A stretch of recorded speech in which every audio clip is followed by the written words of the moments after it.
So I am already here, obviously. I just haven't said anything. I was just waiting for it to be 6 my time, but I feel like I can't stream? Question mark. I was trying to test this, but it has basically just been a few, like I'm looking at the bitrate, it's been a few gigabytes this entire time, which is not what I have it set to. It literally can't stream at like a decent bitrate. It's just struggling this entire time. It hasn't even made an attempt to have a decent bitrate. Like, I don't know if that's going to be fine or not, I don't know.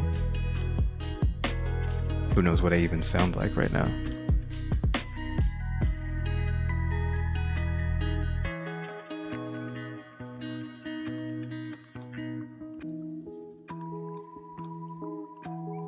Okay, just listen to that. That seems like I sound fine. Yeah, I don't know if I should just continue to make the attempt to stream or not.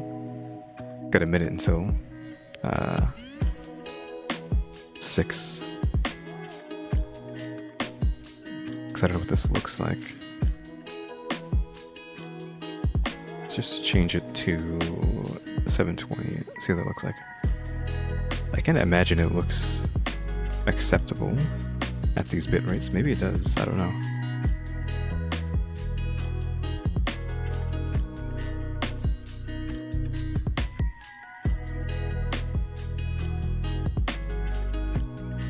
It is 6 though. Maybe I'll just lean into it and we'll just stream with like the worst internet known to mankind and it'll be fine. Because at least it's actually doing something, so let's just roll with it. If someone, like no one's saying not to, so I guess we'll just go through with it.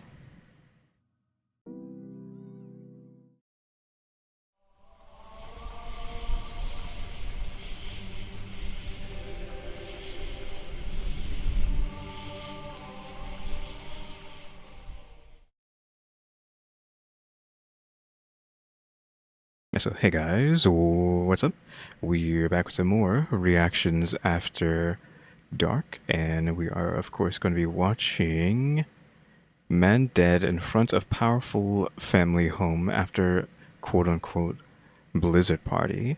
Everyone inside has a motive to kill, which that's obviously a crazy headline to go off with. I don't know what we mean by quote-unquote Blizzard Party, because it can mean anything. It can obviously, could mean, I don't know, like a party in some cabin out in, I don't know, the snowy area that a blizzard is happening in, right? Or, you know, it could mean like literally the company Blizzard, which is a video game company.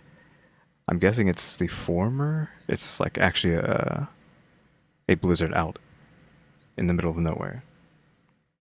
So they're out in some cabin, a blizzard happens, somebody dies, and now someone's a suspect, right? I'm guessing that's what this is all about, I guess. What did we do last time? Because we did do Chinaverse yesterday, I think, right? It was the one with the question mark, scam artist question mark, who was going around saying they were a high-value man looking for a high-value female. They kept saying the emphasis on human, right? They're a high-value human, almost like they're an alien. We had no clue what's going to be happening in this video. I mean, it's also 2 hours and 20 minutes, which is why I wanted to stream it and not record it. Because it would take forever to try to upload a video this long, but apparently even streaming is not an option because the internet upload is still not great. It's still trash. Again, hopefully this is acceptable. We could do like a little shill before we start the video. It'll be like real quick, right? Because of course we have the newly uploaded B-Lock model to the Little Shop of Kyuuties. Haven't seen that. Little Shop of Kyuuties. Coffee.com/Kyuuties/shop. Obviously use the code half off Cutie, I think, to get 50% off of that. Again, I'm not going to sit here for too long. We're just like, yeah, half off Cutie, get 50% off that, 15 bucks if you want that. We will have other Cuties there in the future. Obviously, if you haven't watched any of my behind the Cuties stuff, me literally making these things real time, we have like this one will probably be up there soon. This one, this like horror one will be up there soon. It will probably look like slightly different than this too, because I need to make a lot of changes to this. But yeah, those two will be there eventually. So I think we can just get into it now. Again, hopefully this is acceptable with how bad the bitrate is right now. Today, because it is like really bad. I can look up there and see it's really bad, but nothing's really happening, so it's probably okay. Bada bing, bada boom. They're calling it whiteout conditions. That means you get in your car, you put the windshield wipers to the max speed, and you start driving. But you still cannot see what is in front of you. A giant pickup truck could be 30 feet in front of you, and you can't see it because the snow is coming down so heavy, and the wind is so fast, these snow flurries are just shooting straight at your car. But this is the Boston, Massachusetts area. They get an average of 45 inches of snow every single year. That's like more than half of my height. Oof. They should be used to it. But January 29th, 2022, it's getting pretty bad. Okay, so this is something that's happening, or happened a few years ago. Now we have all of these, I'm guessing, suspects in the back here. The one that's highlighted on the thumbnail of her video, where is she at in this like almost cork board setup that she has back there? I don't see her, question mark, right? It's also very blurred out, so I don't know if we would be able to see her anyways. Yeah, I don't know, don't see her. There have been more than 100,000 power outages reported in the area. Some areas are experiencing wind gusts of 90 miles per hour. I mean, thankfully, that's only a few spots, but just to give you an idea, an average person can be knocked over, moved over by 67 mile per hour winds. 90 miles per hour, I mean, you're fighting against the wind as you're walking. Thankfully, most areas are 35 mile per hour winds, but it's still not great. This is a proper blizzard. One weather forecaster warns the residents. The storm emergency has been declared. Boston residents need to be prepared for this one. This is likely going to be an intense, dangerous storm with heavy snow, high winds, and whiteout conditions. This has the potential to be a historic storm, a huge one. This is likely to be an intense, dangerous storm with heavy snow, high winds, and whiteout conditions. Temperatures will be dropping into the single digit and below zero numbers. We are talking about treacherous conditions, dangerous, sometimes life-threatening conditions. Here in Boston, the best thing you can do is stay inside. That is why a group of friends decide they're gonna have a blizzard party. They're gonna hit up all the local bars, then come back to this guy named Brian's house, Brian the Blizzard guy, and they're gonna celebrate a little bit more. Okay, so that gives us a clue what we were talking about, because I didn't know if we were talking about like Blizzard, the company, or like a literal blizzard, but we are talking about a literal blizzard, because I'm pretty sure someone in the company Blizzard did die, or they possibly self-deleted because of other employees in the Blizzard company. I don't remember exactly how that story goes. So that's why I didn't know if this was that story, or if it was like some sort of story that has to do with a literal blizzard, but it is a literal blizzard. They all end up at Brian the Blizzard guy's house at around midnight. And people from midnight to about 2:30 a.m., one by one, these partygoers, they start heading back to their own house, driving in the middle of the blizzard to get back to their beds. By 2:30 in the morning, only the residents of the house are still there. All the partygoers, all the guests have left and gone, except for one. On the front lawn, about 6 to 8 feet from the curb, from the street, is the dead body of John O'Keefe, one of the guests that were invited to the blizzard party. He will be found at 6 a.m. in the snow. Police arrive at the house where the blizzard party just took place. They find John, this man, unresponsive in the snow. He's bleeding from the back of his head. He's missing a shoe. There's scratch marks on his arm. He's not even wearing a jacket. There's injuries to his face. He's just laying in the snow in the front lawn of this house. Yeah, that's what I was gonna be worried about. Well, not worried about, but like interested in is the ads. Let me turn the ads off. If he was going to have any sort of, like damage done to him, or if it was going to be a situation of he just froze to death, just died of hypothermia. But no, clearly it seems he is taking, like he was in a scuffle, possibly was like killed and then dumped outside. There are 3 women standing around his unresponsive body, and all of them, they know this man. They know John O'Keefe. One of them went to high school prom with him. Her name is Carrie Roberts. Another one has been friends with him for almost a decade, Jen McCabe. And the other one has been dating John O'Keefe for the past 2 years. Her name is Karen Reed. Okay, so this is the person on the thumbnail that is like circled, basically. Circled off. So are we saying she's the one who did it, or we don't know yet? She has like, what, 4 videos on this now, right? I think she has like 4 videos on this at this time, or maybe 3. I think all her new videos starting from this video were about this topic. Karen Reed, the girlfriend, she's inconsolable. I mean, she's running around this blizzard screaming. She's throwing herself on John O'Keefe's body, lifting up her shirt, lifting up his shirt, trying to warm him up via body heat. She has blood on her face from trying mouth-to-mouth CPR. The woman that went to high school prom with him, Carrie Roberts, she's screaming at John's girlfriend, Karen. She's like, shut the fuck up. We need to be able to we need to get the blankets. She's like, Karen, you're doing too much. You need to sit down. She's freaking out. And it seems like the calmest one at the scene is Jen McCabe. John O'Keefe is ultimately rushed to the hospital and is pronounced dead. Now the officers want to find out what the hell happened here. Karen Reed, John's girlfriend, tells the officers, I mean, she dropped him off at the blizzard party, drove back to John's house to go to sleep. She woke up and he still wasn't home, so she got really worried. She wanted to naturally come to the place where she last saw him, where she dropped him off, which is the blizzard party, and that's when she found him dead in the snow in the front lawn. Jen McCabe says, I was at the blizzard party last night. I was inside the house. She said she saw Karen Reed's car pull up at around 12:30. John O'Keefe's in the passenger seat, but neither of them ever came in. So one of them is for sure lying. Yeah, Carrie, well, you'll see. Okay. Carrie Roberts, childhood best friend of John's and former prom date, she says she wasn't there at the party last night. In fact, she doesn't. Also, I'm just like understanding, like, why are we bringing up the fact that she was former prom date? How old is this man? How old is this woman? Like 40? Both of them are in their 40s? Like, how is that relevant information that they were, like, she was a prom date? Is that actually going to come up in the future that she's a prom date? Or is it just a silly description because that's all they can really describe her as, like, former prom date? Doesn't even really know these people. She only met Jen McCabe once, like 7 years ago. Karen Reed, I mean, she's been meeting her a few more times, but only through John. Like, she's besties with John O'Keefe. The only reason she's here is because Karen, John's girlfriend, called her an hour ago in the middle of the night at 5 a.m. screaming that John is dead.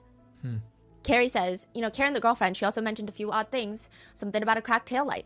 Karen also allegedly said something along the lines of, did I hit him? Did I hit him? Everyone involved in this incident has a very different story. So what happened between 12 and 6 in the morning? It seems like the people that would have the most clear answers are the people that were inside the house. But their stories just don't make sense. And they're starting to get very upset that people are accusing them of having anything to do with John O'Keefe being dead in the front lawn. They say whatever they've done to us is they've dehumanized us to the sense where we're not even real people anymore. We're almost like caricatures. We're just pawns. In an interview, they're asked, have each of you been called murderers, like actual murderers? Oh yeah, on a daily basis, you know? And we get down, we get depressed, and it's like, but this is the town we grew up in. We didn't do anything wrong. Why should we have to go anywhere? Besides, someone else has already been arrested for the killing of their friend, John O'Keefe. His girlfriend, Karen Reed. She has been arrested for intentionally hitting her boyfriend with her car in a drunken fight. Okay, now we're saying she ran him over. Is running him over going to do the specific type of, like, what, blunt force trauma to his head, the scratches on his body, whatever the heck else was wrong with him? Leaving him for dead in the snow in the front lawn. But why does nobody believe that? Netizens don't believe it. There were 2 trials and none of the jurors believed it. Yeah, because I feel like if you were going to run somebody over, wouldn't it do, like, way more damage than that? Than just... I mean, he took a lot of damage, but, like, wouldn't he be mangled if he's being run over or hit? I guess not if he's just hit, but if he's run over, sure, but... They believe that Karen Reed is being framed by the group of friends. Is it because every time their story is questioned, they start slipping up? Is it because none of their cell phone records really match what they're saying? Or does it have to do with the fact that every time they get up on that witness stand to testify, they start getting aggressive and they start having these collective bouts of amnesia as a friend group, where they cannot recall details that they should be able to recall? This is the case of Karen Reed and why everyone thinks that she has been framed. Okay. So now we're going to finally get into it. Of course, got to mute this as usual because it's copyrighted. If you weren't here for the starting soon intro, internet is pretty unacceptable right now, so I'm assuming the video isn't that nice to look at, but Hopefully, just the audio's fine. That's all you really need to hear, right? It's just the audio. You don't need to see the video. Yeah, bitrate is like horrendous right now. The internet is just still not fixed. For Rotten Mango to support greater good charities. They immediately Texas? mobilized volunteer teams and This happened in Texas, or also like to thank today's sponsors who have made it possible for Rotten Mango to support greater good I charities. don't think this was Texas. I think it's just like there was like heavy flooding in Texas. I think like 160 or so people died. It might even been, I don't know if it's 160 missing or 160 something died, but yeah, there was a flood, big flood in Texas, like very, very recently. Obviously, if you don't know, I live in Texas, so that's why I know about this. Charities. They immediately mobilized volunteer teams in Central Texas that are providing critical humanitarian aid to people and pets affected by the recent floods. This It might have been even more than like 180. episode's partnerships have also made it possible to support Rotten Mango's growing team. We'd also like to thank you guys for your continued support as we work on our mission to be worthy advocates. As always, full show notes are available at rottenmangopodcast.com. A few disclaimers before we get started. There are references to driving under the influence, alleged physical assault. This is going to be the first episode in a 4-part series of the Karen Reed trials, which Okay, 4-part. I think there is only like she has 4 videos up on this now, so I guess she has the entire saga. Though I think videos 2 and 3 are like 3 hours long. Like it's like Jesus Christ. I don't know about the 4th one. I just remember seeing some of the videos being 3 hours. This is already 2 hours and 20 minutes, but like really 3 hours? Like, oof. This is kind of like why I need to stream them instead of record them, but I mean, I'm already, like, I shouldn't even be streaming this just with how bad my internet is. Like, looking over there and seeing, like, not even a whole megabyte. Well, I guess it is kind of like a megabyte, like a megabyte of upload is what we're looking at right now. I know sometimes this series can be a lot. Please watch at your own discretion. This case also spans over 2 trials. So the first trial ended in a mistrial. However, even following all of the legal proceedings, this case is incredibly divisive. People say in the town of Canton, Massachusetts, this case is worse than politics. You do not bring it up at dinner parties. You do not bring it up in casual conversation with friends. People in high school are not talking to each other because of this case. Parents are not talking to their kids because of this case. Wow. It's very divisive, and our intention for this episode is not to sway anyone's opinion, but to present the facts of this case and the proceedings. Altogether, we went through hundreds of hours of courtroom footage, courtroom transcripts, testimonies, dashcam footage. I did my best to include both trials throughout this series, but of course, for the sake of time and clarity, many quotes and statements from testimony and or opening closing statements have been shortened, condensed, or combined. Any and all speculations, accusations, and allegations discussed are unproven and are representative of theories that you can publicly find online from numerous netizens. These are not like things that I came up with in my basement. These are discourse that's floating around in the internet. We maintain that all individuals are innocent until proven guilty in a court of law. Sure. I wonder how long it took them to make this, not cork board, like string stuff in the background, like detective string stuff. I assume it might have taken a while, right? Maybe just a day. Though I'm wondering what is going on over here, right? Because what are these things that are covered up? I'm guessing they're covered up for a reason, so that like we don't get spoiled on whatever the heck is going on over here, and then we'll see them revealed later on in this video, maybe future videos of what the heck is going on over here. Most importantly, I want to be very clear that John O'Keefe ultimately lost his life. Yes. Our team in no way, shape, or form are purposely trying to shift importance off of his death. Rather, and I think quite frankly, please be aware that John not being the primary focus of this case as a whole is more a reflection of how this case has been handled and presented by the authorities involved. And with that said, I have also created this wall. I was trying to explain to my husband a few of the people involved initially, because as I'm researching, I do get a little like confused and I want to talk to someone about it. And I'm explaining to him, okay, this is kind of the bare bones of the story. I explained like 2 seconds and already he's like, I don't know who is who. So you're going to need some pictures or something. So Yeah, I think he typically does like get confused with when we're just dealing with like a handful of people. So I'm guessing that's why we needed this huge detective, Pepe Salvia board in the background. So this is the wall of people, because I think with this case, the deeper you dig, the more everyone is connected. Whatever that meme is. It's not even just there's a lot of people, it's the fact that they're all somehow connected. That's crazy. And so with that, don't stress out about the people yet. We're going to get to each of them. And then I see like Yes. different colors and different color lines. Yes, the colors do looks- mean something eventually. Oh, we even have color. I mean, I did notice that the lines are colored, the strings are colored. We have red, we got blue, we got green, question mark. I don't know if I see any other colors. I think it's just red, blue, and green. I mean, it is blurred, so it is kind of hard to tell. Wow. Okay. So with that, let's get started. There is one case in Massachusetts that was so heinous that residents decided they want to bring the government to bring back the death penalty. Oh, they didn't have the death penalty over there. Now we actually see this in clarity. Also, I'm just noticing, well, I kind of noticed it, but it didn't register in my mind until right now. There's a dog that's on this list. They said, we don't care, we want them dead. There had been attempts before, but this one, it was practically a citizen-run campaign to get legislators to vote for the reinstatement of capital punishment by the state. Like, it's weird to see that there's a dog on this suspect list, question mark. Okay, so we actually have the man who actually died is here. Like, he's there. And again, for some reason, there's a dog, Chloe. I'm guessing she's going to talk about Chloe at some point during this.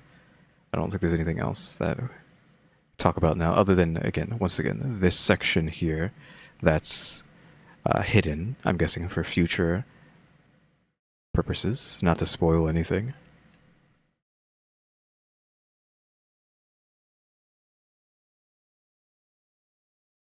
That case is the murder of 10-year-old boy Jeffrey Curley.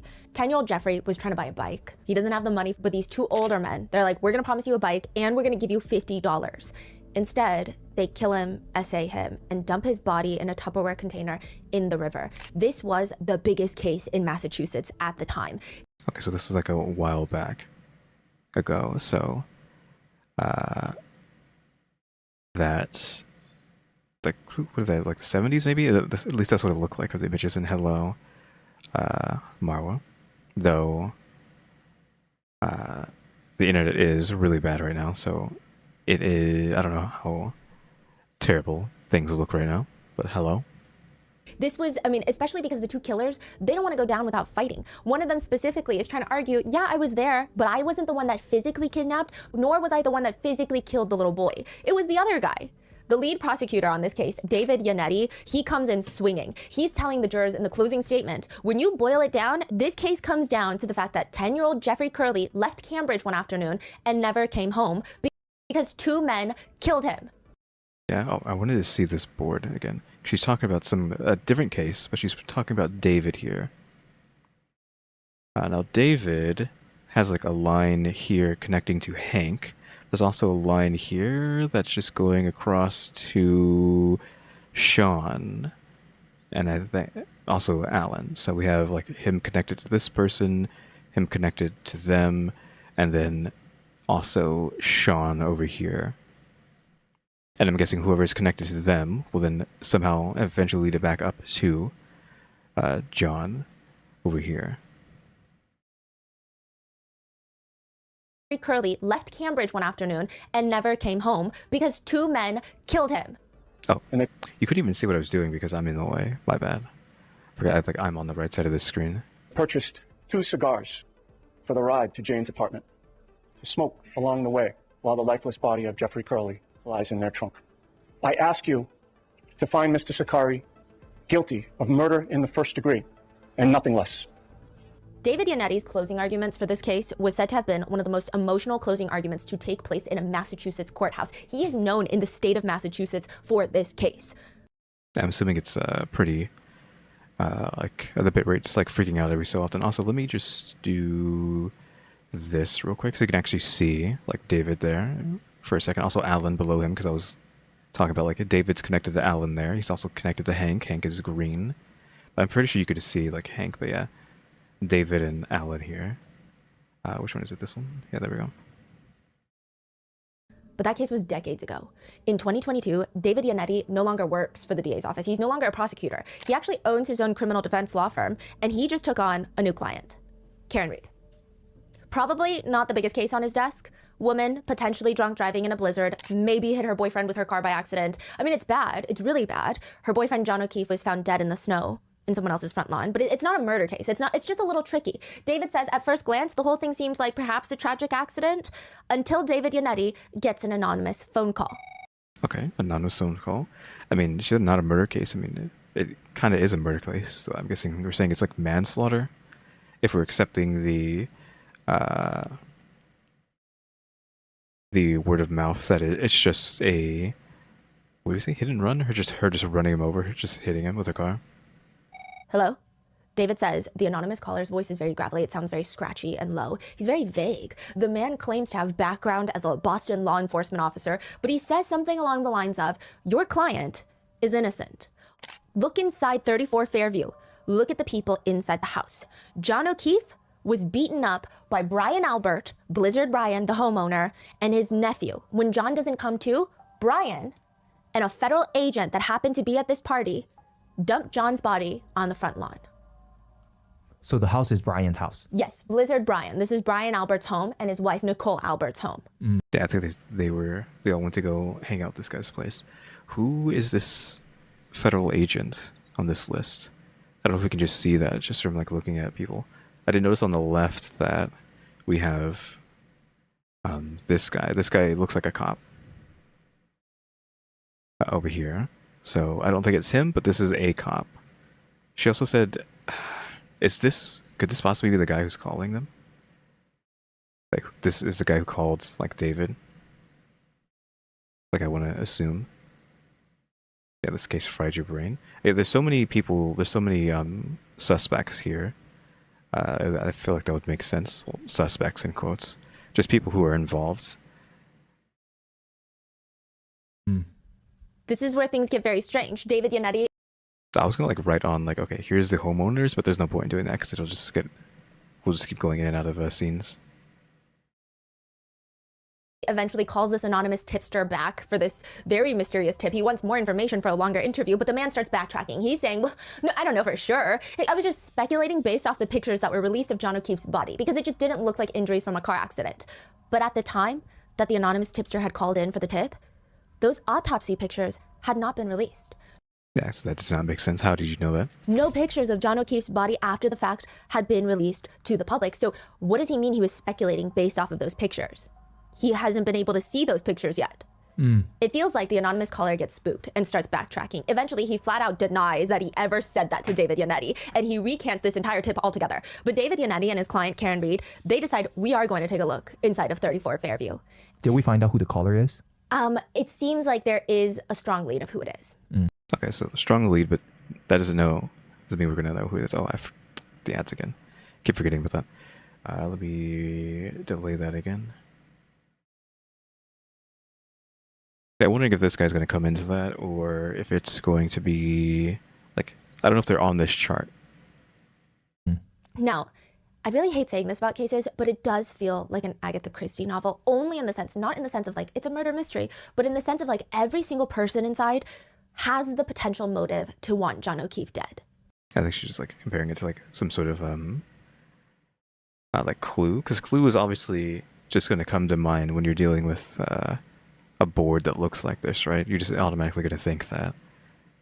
And he is found dead on the lawn. And everybody is sus. January 29th, 2022, there is a birthday party inside of 34 Fairview Road. It's not just a blizzard party. And John O'Keefe is invited to that party. By 6 a.m., he's found dead in the snow outside. And every single person, they're weird. First of all, people keep forgetting and omitting who was inside the house the night of the party. It actually takes months for people to find out exactly who was inside the house that night. People keep conveniently forgetting other people. One woman that was at the house that night starts Googling at 2 a.m. house long to die in the cold before anybody was even found in the cold. And everyone leaves this so-called party and goes back to their homes, and there's a series of suspicious phone calls between the partygoers. They're calling each other up all night. Suspicious phone calls that conveniently nobody recalls. In fact, they say, you know what, that is strange. And I don't recall those because it must have been a butt dial. Really? The looking up how long does it take someone to freeze to death, essentially? That's pretty suspicious, right? Look, you can't just weigh that off as like nothing. Sure, a blizzard's happening and you might be worried about it, but it's suspicious that you're looking that up when someone ended up dying outside. But yeah, the pictures are helpful to some extent. We're also color-coded, technically, too, which I'm not really... Like, you have your color-coded strings and your color-coded pictures, but that might just be a case of where they were shot, but I think they specifically green screened the back of these pictures out and then superimpose them onto a color to signify something. So like these guys are pink, these two are white. There's a lot of red. These guys are all blue. So I'm guessing maybe these guys are like in law enforcement slash things like that. Because in this guy's clearly a police officer. So I don't know what these guys are. These three are related somehow. Though Brian and Nicole, who are the married couple, they aren't the same color. She's red, and he's this baby blue. So we need to know. We need like a legend somewhere to say like, okay, this is what the colors of the pictures mean. This is what the color of the strings mean. You are talking about over a dozen butt dials in one night between the partygoers. Like from 2:30 to 6 a.m.? Some of them are a little bit sooner than 2:30, but it's very weird. Now, the night you're talking about over a dozen butt dials, the night that John O'Keefe was killed, what are the chances of that? Then there's the other small things, but I mean, they feel small at first, but it starts getting weirder. It's believed that John O'Keefe's body was laying out in the snow since 12:45 a.m. And yet every single person that leaves the party, leaves this house, drives past his body in the snow and does not see him in the front lawn. Yeah, did you say this started at 12? This was from 12 to 6, something like that? Unless I'm confusing that. So they're saying he was dead from almost the get-go, and we're just out there for nearly 6 hours, question mark? Where did that 12:30 come from? That body was in the snow at 12:30. We're gonna get there. Okay. Yeah, and it's debated if he was out there in the snow at 12:30, but it's just weird that nobody sees him in the snow because all the partygoers are saying, yeah, he was probably out there since Karen left because she hit him with the car. She left around 12:30, so he must have been laying out there since then. And yet none of them see him in the snow when they drive past. Also, how do they know that she hit her with the car? Other than like that's what the people are saying. Like hit him in the snow and you just left him there, didn't want to go help him or, you know, get him out of the snow or anything. Then his girlfriend, Karen, she wakes up at 4 a.m. to realize that he hasn't come home. Now, one of the first places that she checks is 34 Fairview Road. She sees him lying in the snow, bleeding from the face. He looks like he's been in a fight. She starts hysterically screaming while a fire truck, ambulance, and multiple police cruisers arrive at the scene. And the homeowners, they never come outside. This is all happening. Albert. Brian Albert, Nicole Albert, they never come outside. They sleep through the whole thing, is what they say. Is it like a really big house? Or No.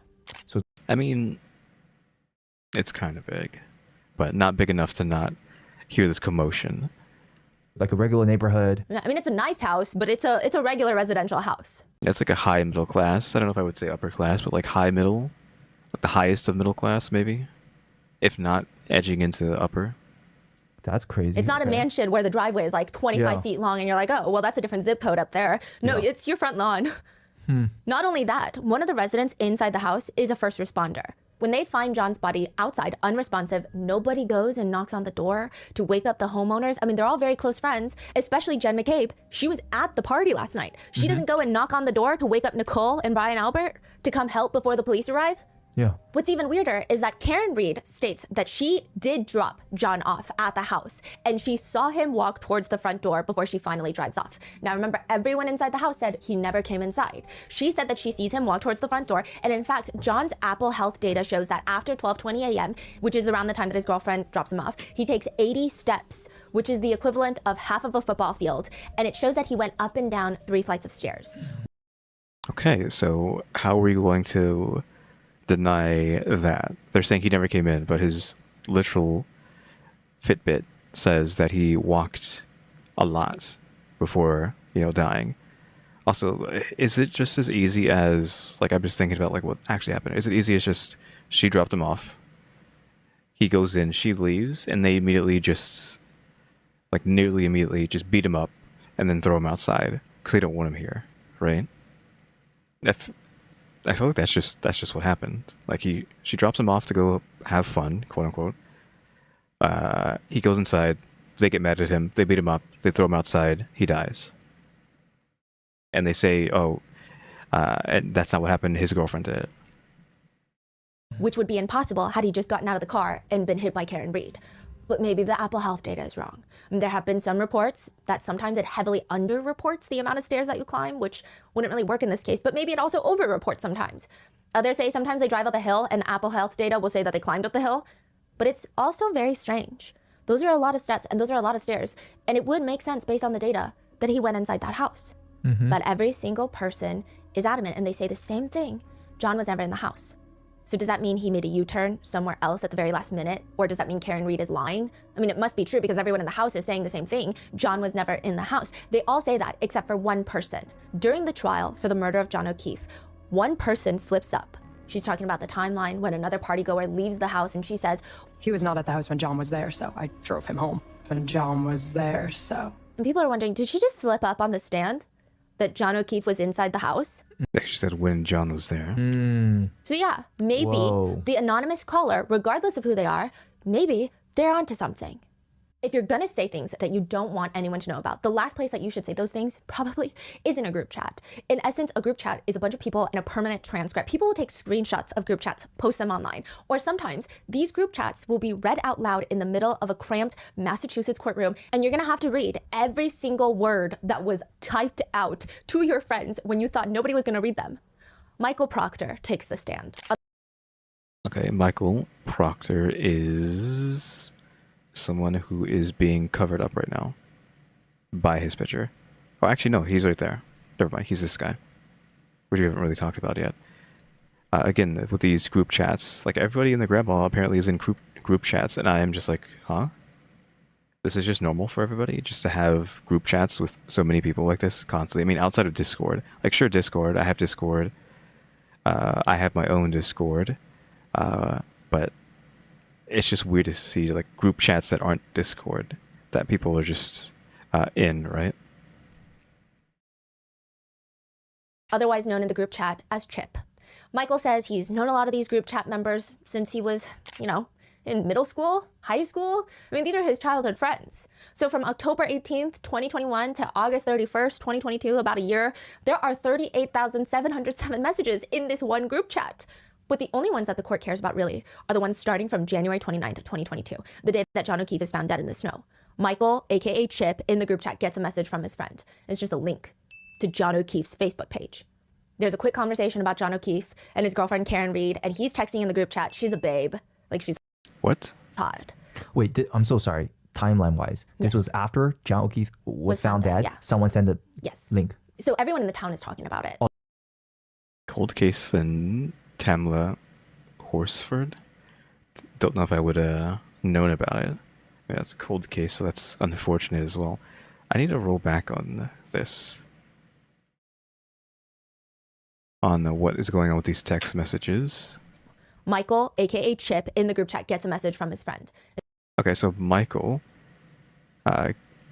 gets a text from his friend. So Michael gets a text. It's just a link to John O'Keefe's Facebook page. Okay, link to the deceased's page. There's a quick conversation about John O'Keefe and his girlfriend Karen Reed, and he's texting in the group chat, she's a babe, like she's Like who's saying that? Like he? hot. Wait, So because we haven't talked about anyone else, he is saying that she is a babe when he is already deceased. Like after he's already deceased, he's saying she's a babe. Like hello? What is wrong with you? I'm so sorry. Timeline-wise, this Yes. was after John O'Keefe was found dead? yeah. Someone sent a Yes. link. So everyone in the town is talking about it. Oh, they're already talking Yes. about this death, and then someone sent Karen Reed's link. John O'Keefe's Facebook link, but they're talking about Karen Reed because she's the girlfriend of John O'Keefe. I see. And this man, Michael Proctor, he says about Karen Reed, she's a babe, like she's hot. Weird Fall River accent though, saying that she's got a weird accent, and also comments she's got no ass.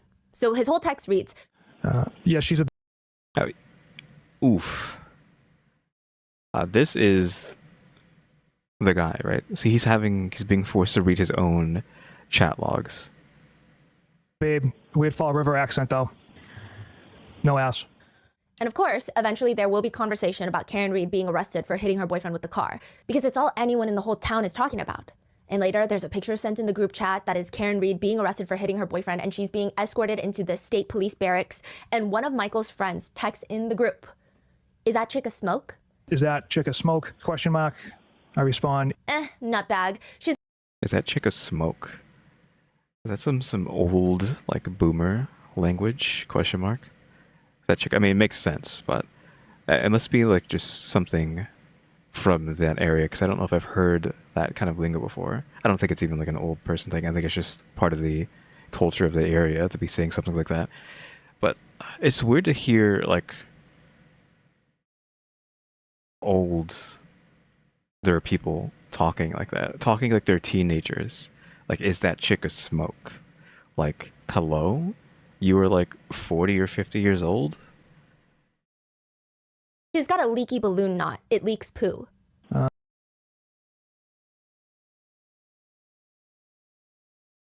What? I know what's being said, but what? Like, you saw like my head like literally like went like this. I literally like what? Hello? What are you saying? Like, obviously, yes, I get what he's saying, but like, why are you saying this? I respond again, nutbag, as Chief would say.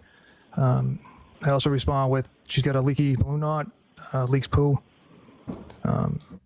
Like what? Also, how do you even know that? Like, wait, huh? Michael Proctor said she has a leaky balloon bag. Balloon knot, he's referencing her rectum. Yes. Yeah, and her medical condition. So she has MS. Now, on a later day, Karen also has Crohn's disease. he texted in a group chat that people would find Karen Reed hot if you only, quote, If you like women who shit themselves. Michael also mentions that he's looking into Karen Reed and, quote, no nudes so far. No new. What is going on? Like, this just took a crazy turn out of nowhere with this guy. So far. Which these messages are really heinous, especially when they're read out in court. Michael Proctor's ears are turning bright red. But the problem is, Michael Proctor is not some random local incel still just rating women in the group chat that they can never date with their high school buddies. Yeah, like, again, this is like a aged man talking about someone, again, like they're a teenager, and he's wearing a suit here, so I assume he's like has some sort of high position. I don't know if she mentioned who like he is or like what his position is. I think she did, but I just forgot what it is. But like, hello, like, what is going on? Michael Proctor is the lead investigator on the death of John O'Keefe. Yeah, like, was he even there at this party? 'Cause I don't know who all was here. 'Cause he was there, of course. She went home. She didn't stay there. It's their house, so they were there. She was there. So that's all I like to know right now. Probably them two were there. And this is what he's texting his buddies. His police buddies? Yes, he's a state trooper for the Norfolk County's DA's office. He's part of the homicide unit within Massachusetts State Police. Okay, yeah, so he's a police officer. That's what I was assuming. Like, maybe all these deep blue guys were police officers, because this guy's a police officer. So these two at least are police officers. So we still need a not ET, or a update on these 5 here, if they're also police officers, and maybe that's what the blue color means. This lady has this kind of color too. Is she a police officer as well? He's taking the lead on the investigation onto the death of John O'Keefe, and is So I guess that doesn't make sense, because John is a police officer and he's not using that color. State Police. He's taking the lead on the investigation onto the death of John O'Keefe, and his main suspect is Karen Reed, where he is going through her phone after her arrest looking for nudes. He texts his buddies, quote, no nudes so far. I feel like, shouldn't he get in trouble for that? Like, looking for stuff like that? I mean, he read this stuff out in court, so you can't say that he didn't say it. That is fucking crazy. Which means they do that all day long. Yeah. On every single case. He's also texted his supervisors that, and they don't reprimand him. They don't admonish him in the group chat. Yeah, so it's because the supervisor probably does that too then. In other messages, Michael Proctor calls his main suspect in this case. Yep, so these came from me. From all accounts, he didn't do anything wrong. She's a whack job. CUNT. Objection. So Let me guess, they object because he didn't say the word out loud. He spelled it out. Can you use objection? I feel like that's a bit like crazy of the use of objection, but don't spell it. I get You it. have to, so these are your words? Yes, Your Honor. Go ahead and say them. Then in a later text message, this time not with his boys, he texts his sister, Courtney Proctor about Karen Reed, again, the main suspect that he's investigating, he says to his sister, I hope she kills herself. What is wrong with this guy? Like, and why is he telling that to his sister? Who is his sister for him to be saying that he hopes that she deletes? Like, who is she? Then a few What months is later, going on? he texts his wife because Michael Proctor is married. He texts his wife, we're going to Elizabeth? lock this whack job up. And just Where's Elizabeth? Is she didn't put her on this list. I'm guessing she's not important enough to be here. Elizabeth Little is here, but this was Elizabeth, obviously, Proctor, so his wife is not here. I guess she doesn't matter here for this. like that, February 1st, 2022, Karen Reed is arrested and charged with manslaughter, motor vehicle homicide, and leaving the scene of a personal injury or death. The DA's office is saying that Karen Reed dropped John off at 34 Fairview Road and then ran him over with her car as she's backing up to leave the house and left his body in the snow on the front lawn.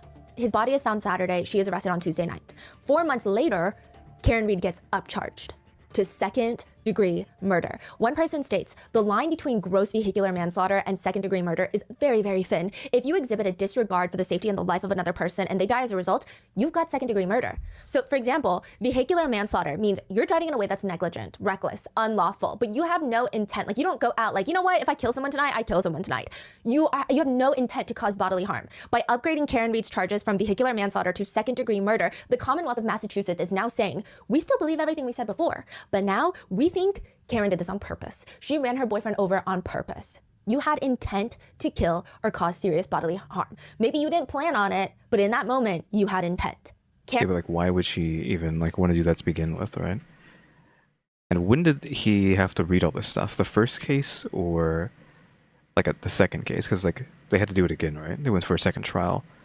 I don't know if that was like during the first trial or the second. Because if he was reading this stuff during the first trial, how are we going to be like, okay, this guy isn't colluding with some people or possibly colluding with them to make sure that she gets the blame for it, for him dying, right? Because I'm assuming him and whoever else was there, I don't know if this guy's there, like him and some other dude, I feel like beat him up and then left him for dead outside, right? So all I could assume is he's colluding with him and whoever this other guy is. This, I'm guessing him or him, some other guy, for this. Like, I don't know why they want to throw her in the bus so bad. I mean, other than just have a scapegoat, right? Or cause serious bodily harm. Maybe you didn't plan on it, but in that moment, you had intent. Karen's attorney, David Yannetti, the one that received the anonymous tip, he is more thrown off by this because this is strange. He is a local attorney that has worked for the DA's office in Massachusetts for decades. He says usually when prosecutors decide to upcharge someone, they will reach out to the attorneys. It's just a thing they do. I mean, they did that in the Sean Combs case. It's just a thing they do to give them a heads up. Not that he was upcharged, but you get the idea. Especially an attorney like David Yannetti, who has worked for the DA's office for a very long time and has good relationships with prosecutors. It's not the exact DA's office, but he's a well-known former prosecutor. It doesn't make sense. Why wouldn't they let him know? Why wouldn't they give him a courtesy call? That coupled with the anonymous tipster, David Yannetti is saying something's weird. He said, it's so dirty and underhanded that they would go behind my back. What exactly are they trying to say Karen Reed did? The prosecution states Karen Reed got drunk at the bar, and when she got to drop off John O'Keefe at 34 Fairview, she gets into a fight with him in the car, backs up in her quick reverse to get out of that neighborhood, hits John O'Keefe, kills him, and leaves him for dead. Okay, so that's what we're trying to say happens, is like, like I said, like they drove up to here, but she left him off here. Like, why wouldn't she like leave him here? Like, she's driving up to here. Like, why is he being left here instead of, you know, here or anywhere between here, right? Why is he way over here? And then why is she not making a U-turn, I guess, is the question, instead of like, oh, I'm just going to back straight out this way and then run him over and then just be like, oh yeah, that's how I'm getting out of here. I was like, oh yeah, I ran him over. Oh well, I'm just going to go home. Like, what? Quick reverse to get out of that neighborhood, hits John O'Keefe, kills him, and leaves him for dead. That on January 29, 2022, a very intoxicated defendant was angry and arguing about the relationship with John O'Keefe. And after the fight was over, She left, but she brought the fight back to him in the form of her SUV. She clipped him, he fell backwards, he broke his head. The prosecution say they've got all the evidence to back it up, including every single person that was at 34 Fairview Road will tell you what happened, and you will conclude that Karen Reed killed her boyfriend. That's a really dumb way to do it if that's what she wanted to do. Yeah. Now, they're saying everyone at the party is going to let you know that Karen Reed did this. So let's start with the residents at 34 Fairview, the homeowners, Brian and Nicole Albert. These are the Alberts. The Alberts are very important. They're a very powerful, well-known, well-connected family in the town of Canton, Massachusetts, which is about a 30-minute drive to Boston, but it kind of operates like a small town. They've got a select board. So this is a very small town hallmark. You get a group of people that are voted in to directly oversee the town operations. So instead of a mayor, like most major mid-range to big cities have a mayor, you get a select board. 3 to 5 members, and they control everything. This all becomes important later, but in this small town of Canton, about population 24,000, the Alberts are a well-known, very big family. You've got Brian Albert, the dad. You've got Nicole Albert, the mom. You've got their son, Brian Albert Jr. Caitlin is also their daughter. She's important later, but Brian Albert Jr., we're going to call him Birthday Brian because it was his 23rd birthday that night. Okay, weird. 23rd birthday. Also, I think maybe it was him that possibly beat him up and left him for dead. We're just like making assumptions here, but I think it was maybe these two. I don't know why they would do that though, but of course it had to be them. So they appear to have so much a sway here. Also, it looks like Chloe is, I'm guessing, their dog, because the only strings that attach to Chloe are to Nicole and Brian, it looks like. So I'm guessing Chloe is their dog.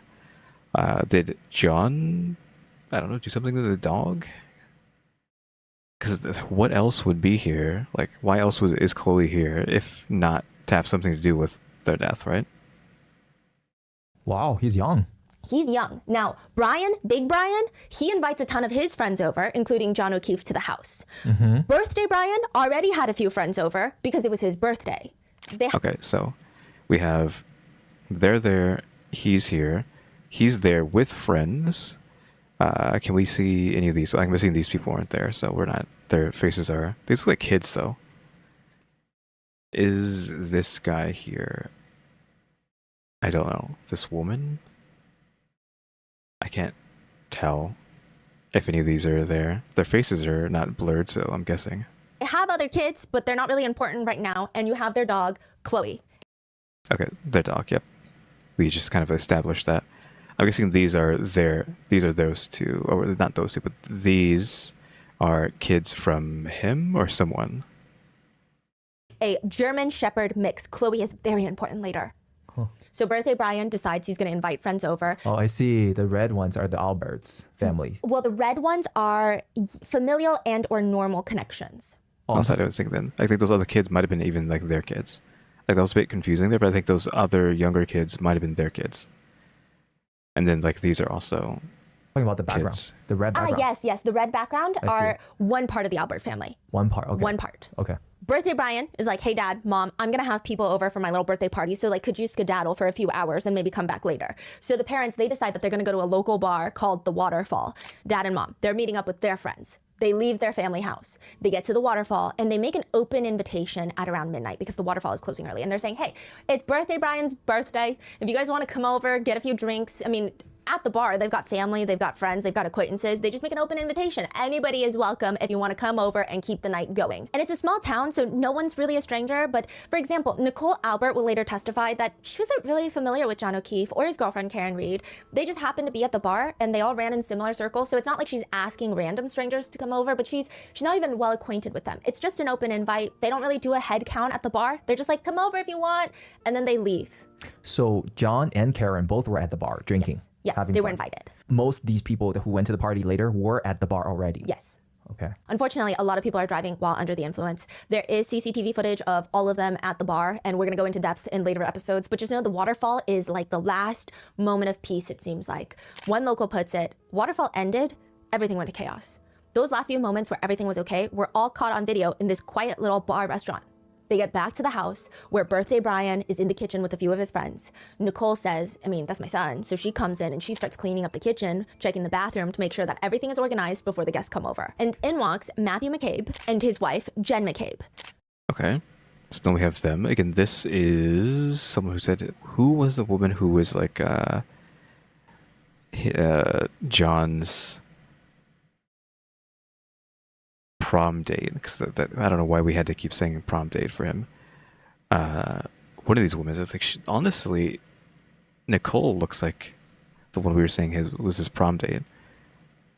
Which again, I don't know why that's even relevant to know that information about something that happened like 10,000 years ago, his prom date.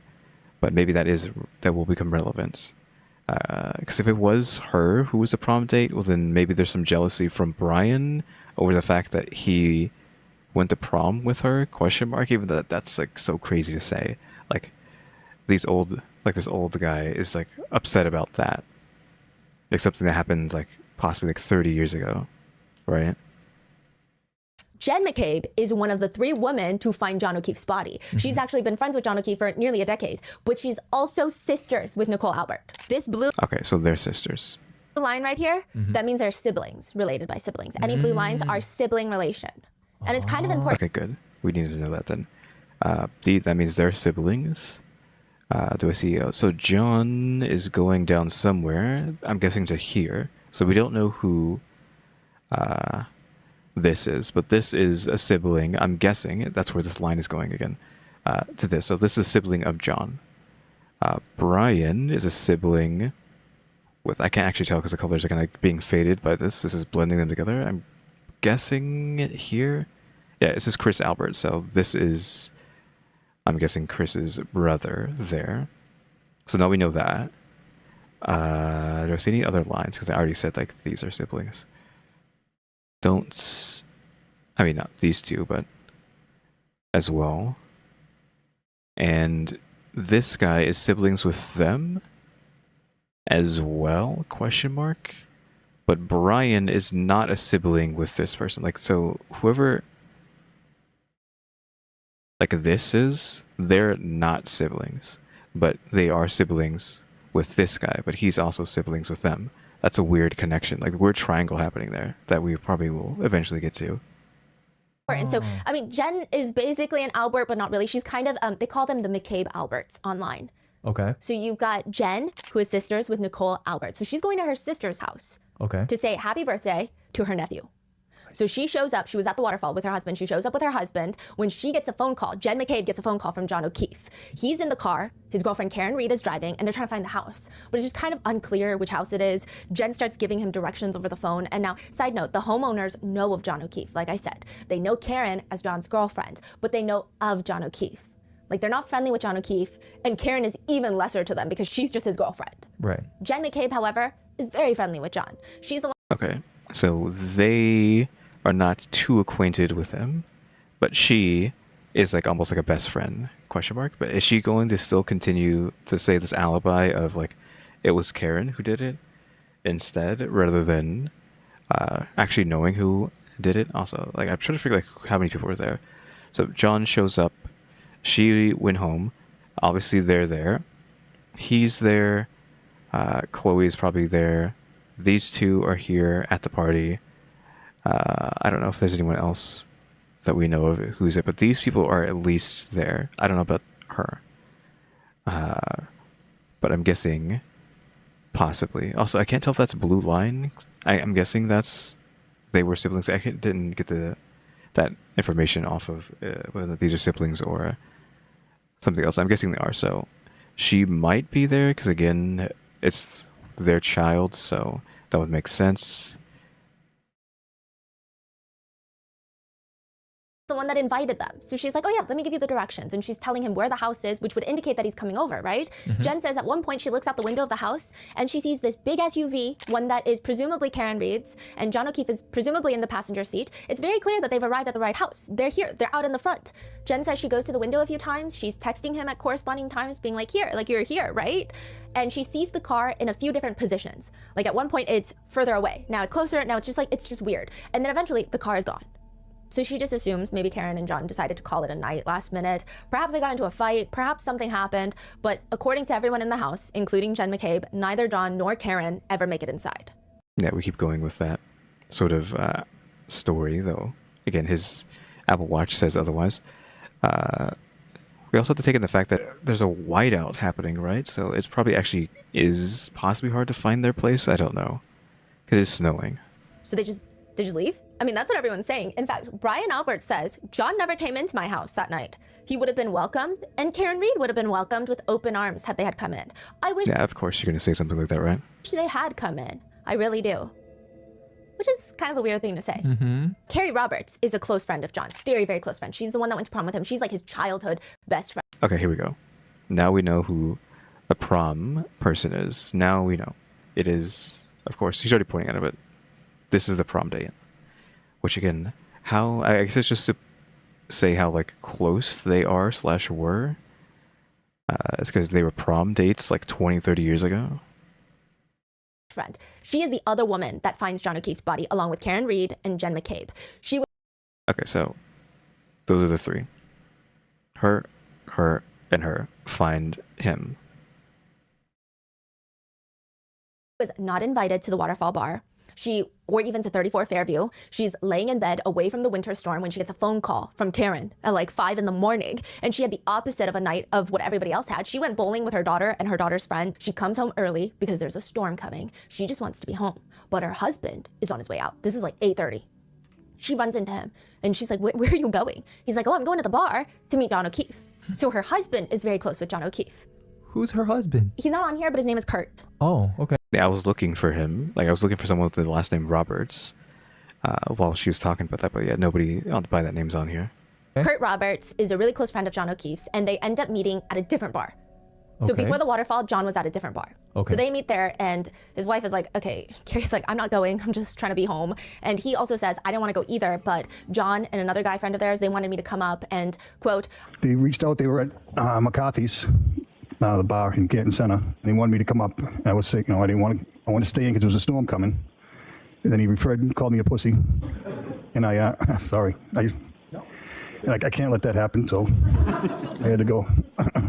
which I don't want to confuse you with too much timeline, but if it helps, John does meet up with a few friends at a separate bar called CF McCarthy's. That's actually where Karen comes to meet up with John. Okay. Is it like a third bar or the second bar? So it's just like he has her husband show up and they're hanging out there, the first bar. Then they move over to the second bar with everybody else, like the Alberts or whatever, whoever's at that second bar, the water place. So she meets up with John and a few of John's friends. And then the rest of John's friends, they decide to go home early. John and Karen, they get invited to go to the Waterfall Bar. And that's where they meet up with all the Fairview people, the McAlberts. Yeah. Now, Did Karen yes. say why she didn't want to go in after dropping off John? Yes, she will explain later. Okay. Now, Okay. in both instances of both bars, Karen is mainly there for John. And I mean, she's not really friends with anybody else at the bars. Like, these are all kind of more so John's circle of friends, not hers.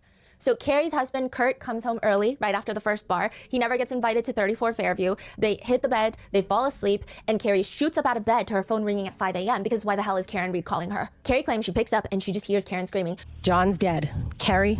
And then she hung up. Carrie says she didn't even have the chance to have a conversation. Like, what do you mean he's dead? I mean, did you catch the timeline? Because nobody found John's body until 6 a.m. Carrie is saying Karen called her at 5 a.m. screaming John's dead. Weird. Karen was screaming so loudly that Kurt Roberts, Carrie's husband, wakes up in the middle of the night and is like, who is that? Why are they screaming at you? He keeps asking Carrie, what the hell was that? And she's like, I don't know. She's jumping out of bed. She's pacing the room. She doesn't know if she should get dressed because what's happening right now. She says, I tried calling her a couple of times to be like, what is going on? Karen finally called me back and she said, I'm afraid John might be dead. So now it's, I'm afraid John might be dead. He might have gotten hit by a snowplow. Like, you know, this big giant trucks that plow the snow. And How are you like thinking about the snowplow now? Now it's getting kind of weird. Because Karen is saying that he got possibly hit by a snowplow. So that's still going off of the got ran over thing, which that kind of puts more suspicion on Karen now for going with the ran over. Because it's like almost a form of guilt, but I don't think that's what's happening.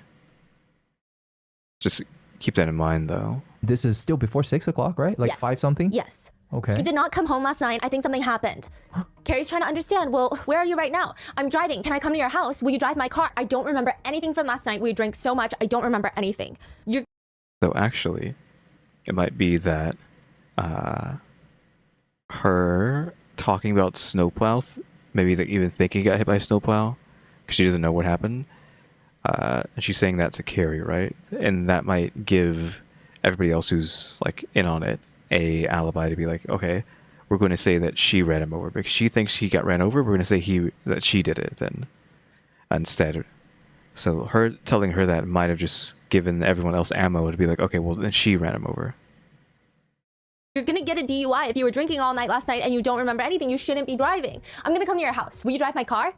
Carrie says after that she starts getting dressed and she says, quote, I think that's when my husband was like, where are you going? I just said, I don't know, something happened. John didn't come home. Karen's worried, so I'm gonna go look, go help her. And he said, you're not going anywhere. It's a blizzard. And I said, yes, I am.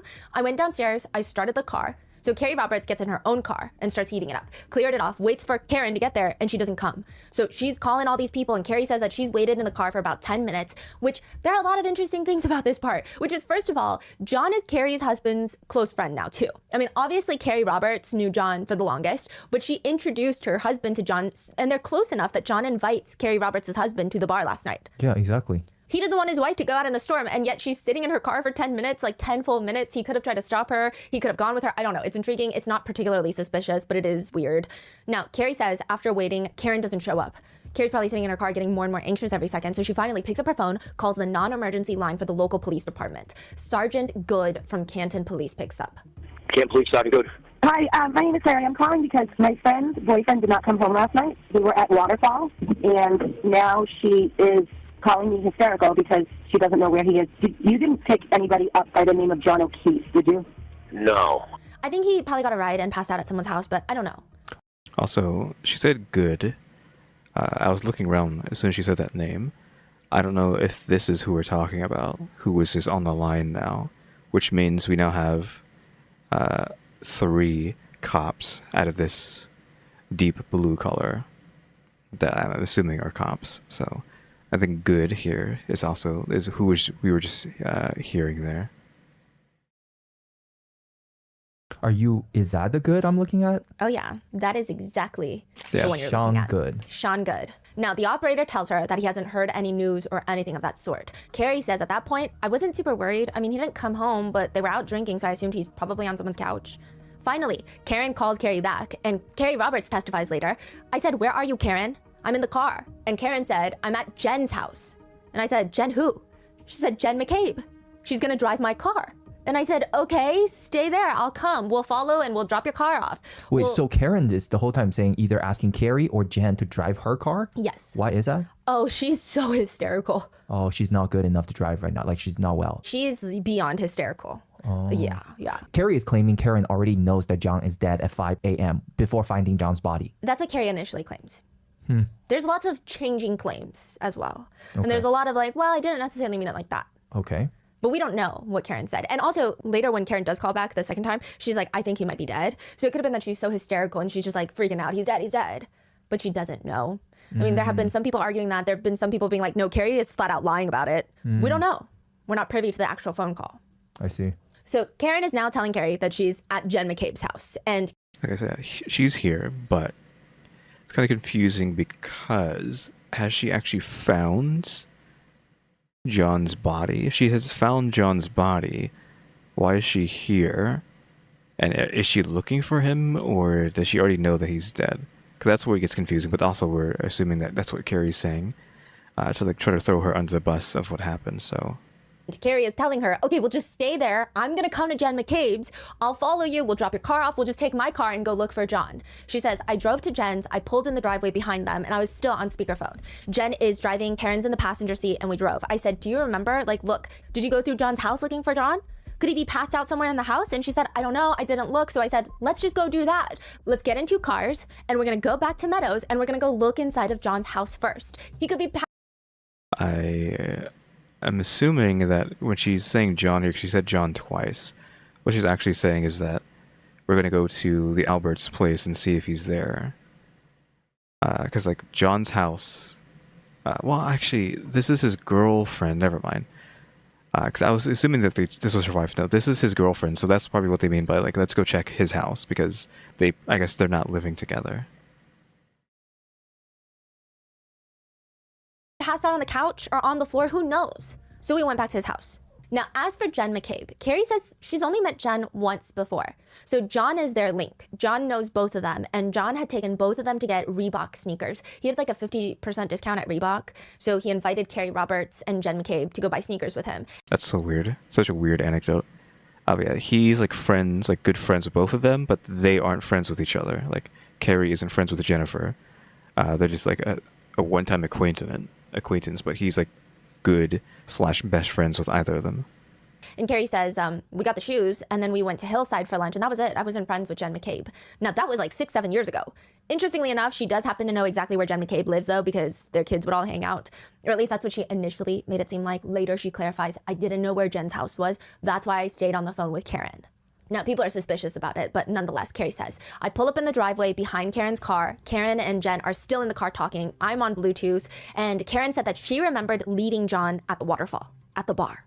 So Jen was at the waterfall too, and she's like, no, I literally saw you pull up to my sister's house. What are you talking about? Then at some point, the conversation ends, and Karen says something along the lines of, what about my taillight? What about my taillight? Karen says she looked out the front of her windshield, and she's parked behind Karen's car, so she can see Karen's taillight. And the right passenger side taillight looks cracked. It's missing pieces of the taillight. Okay, so we're saying her car is damaged, and that's how we're getting the idea that Karen ran over John. She's like, that is weird. That's Who weird. said that's weird? I'm sorry. Carrie. She's like, that's weird. So once they decide that they're going back to John's house, Jen McCabe and Karen drive Karen's car, and Carrie Roberts follows her in her car. So we've got two cars leaving Jen McCabe's house to John's house. They pull up in John's driveway, where Carrie says something very strange happens. John is a super neat freak, and she says, you do not wear shoes inside of John O'Keefe's house, ever. Carrie says, Jen and I both had taken off our shoes in the garage before we went into the mudroom. We took our shoes off, and Karen just walked in. She remembers this because, quote, Jen and I were standing there for about a good 2 minutes trying to get our boots off, and she had already gone in the house. People interpret this two separate ways. This is why I'm saying this case is so divisive. Everybody has a different interpretation. So one, some people think that Karen knows John is not coming back, so she's not following any of his house rules anymore. He can't get mad at her anymore because he's no longer around. Okay, sure. Or is the other thing is that because he's her girlfriend, he just did not care, so she's just allowed to do that? Is that the other side of the coin? Or others are arguing, yeah, because her freaking boyfriend is missing. What do you mean? She's gonna waste. Yeah, or like, yeah, that like why is she gonna waste her time as well? Like that's also the thing. But you can also just assume like she just gets special permission to just do whatever she wants in his house. Her time to take off her shoes? Yeah. But Carrie claims it gets weirder. They get inside the house. Carrie claims she and Jen are looking everywhere for John. And she says, quote, I started looking on the other side of the couches to see if maybe he had passed out somewhere. And then I went upstairs and Karen was standing in John's room. The bed was made. She was just standing there, indicating that Karen is not looking for John. This is interpreted in two ways. Some people think, again, this is weird. She knows not to waste her energy looking for John here. She knows that John is dead. Others say, what do you mean? She doesn't get why they're searching that house. She already indicated to the two women before, Carrie and Jen, why are we going back there? I was just there. I woke up from John's house. It's not like I never went to John's house. Sure, I didn't search it, but I would have known if he came home. So Karen had fallen asleep on the couch waiting for John to come home. Yeah. So she's saying, I would have known if he had come home. Yeah. What do you mean? And that's assuming they're saying if Karen already knew John's not there, that means she's doing all of this, coming to these two women, putting on a show. Then she would have put on a better show if she's acting like... She would have searched. Yeah, she will search, she will act, she will do all of that, but no. But she's just like standing, and we don't even know if this actually happened. Maybe she was searching, maybe not. Right. Yeah, because we're just going to... Very specific pause. I didn't know that the screen was going to show up. We're just assuming that... I'm going to assume this is... Like, we're getting too much assumptions because I was like, oh, I'm assuming this is going to be an ad, and then assuming about what's happening in the story. You can assume in the story that we're just having to take Carrie's testimony. I think that's who we're talking about. Carrie's testimony as truth and saying, oh, yeah, Karen just went into the house, didn't take her shoes off. She just went to the bedroom and didn't do anything. Like, we just have to take her at face value at that point to whatever she's saying, right? But we can't just automatically assume that's the truth. But it's also like, what is Karen saying? What is Karen's story on going into this house? So again, like she said, like Karen was already in his house, asleep, waiting for him to come home. So like, why would she go looking in the house when she's already in the house? Who could go looking? That's, again, assuming that Karen is telling the truth, and she was looking for. It was supposed to be a vacation of a lifetime, a Caribbean cruise with Wait, family, what a is this? chance to relax and reset. But for 23-year-old Amy Lynn Bradley, it turned into something far darker. One morning, she vanished without a trace from a cruise ship bound for paradise. And in the 25 years since, not a single definitive answer has surfaced. I think this is like a Netflix ad. Also, this is a story we've already heard, I'm guessing, right? The woman who went on a cruise with her family, possibly got kidnapped. Well, I think the general story is that she's being like trafficked, and she's been trafficked for like 20-something years, and they just never let her go. I mean, I think we're just talking about like a Netflix ad. This is a Netflix ad. Megan, that's like if we're assuming Karen's telling the truth about not having ran him over, and she's just pretending that she was there and looking for whatever. Because that's the only thing suspicious about it all, is like her immediately being like, yeah, he's dead. Right, immediately when she's talking to Carrie. Though, to counter that, that's Carrie's testimony about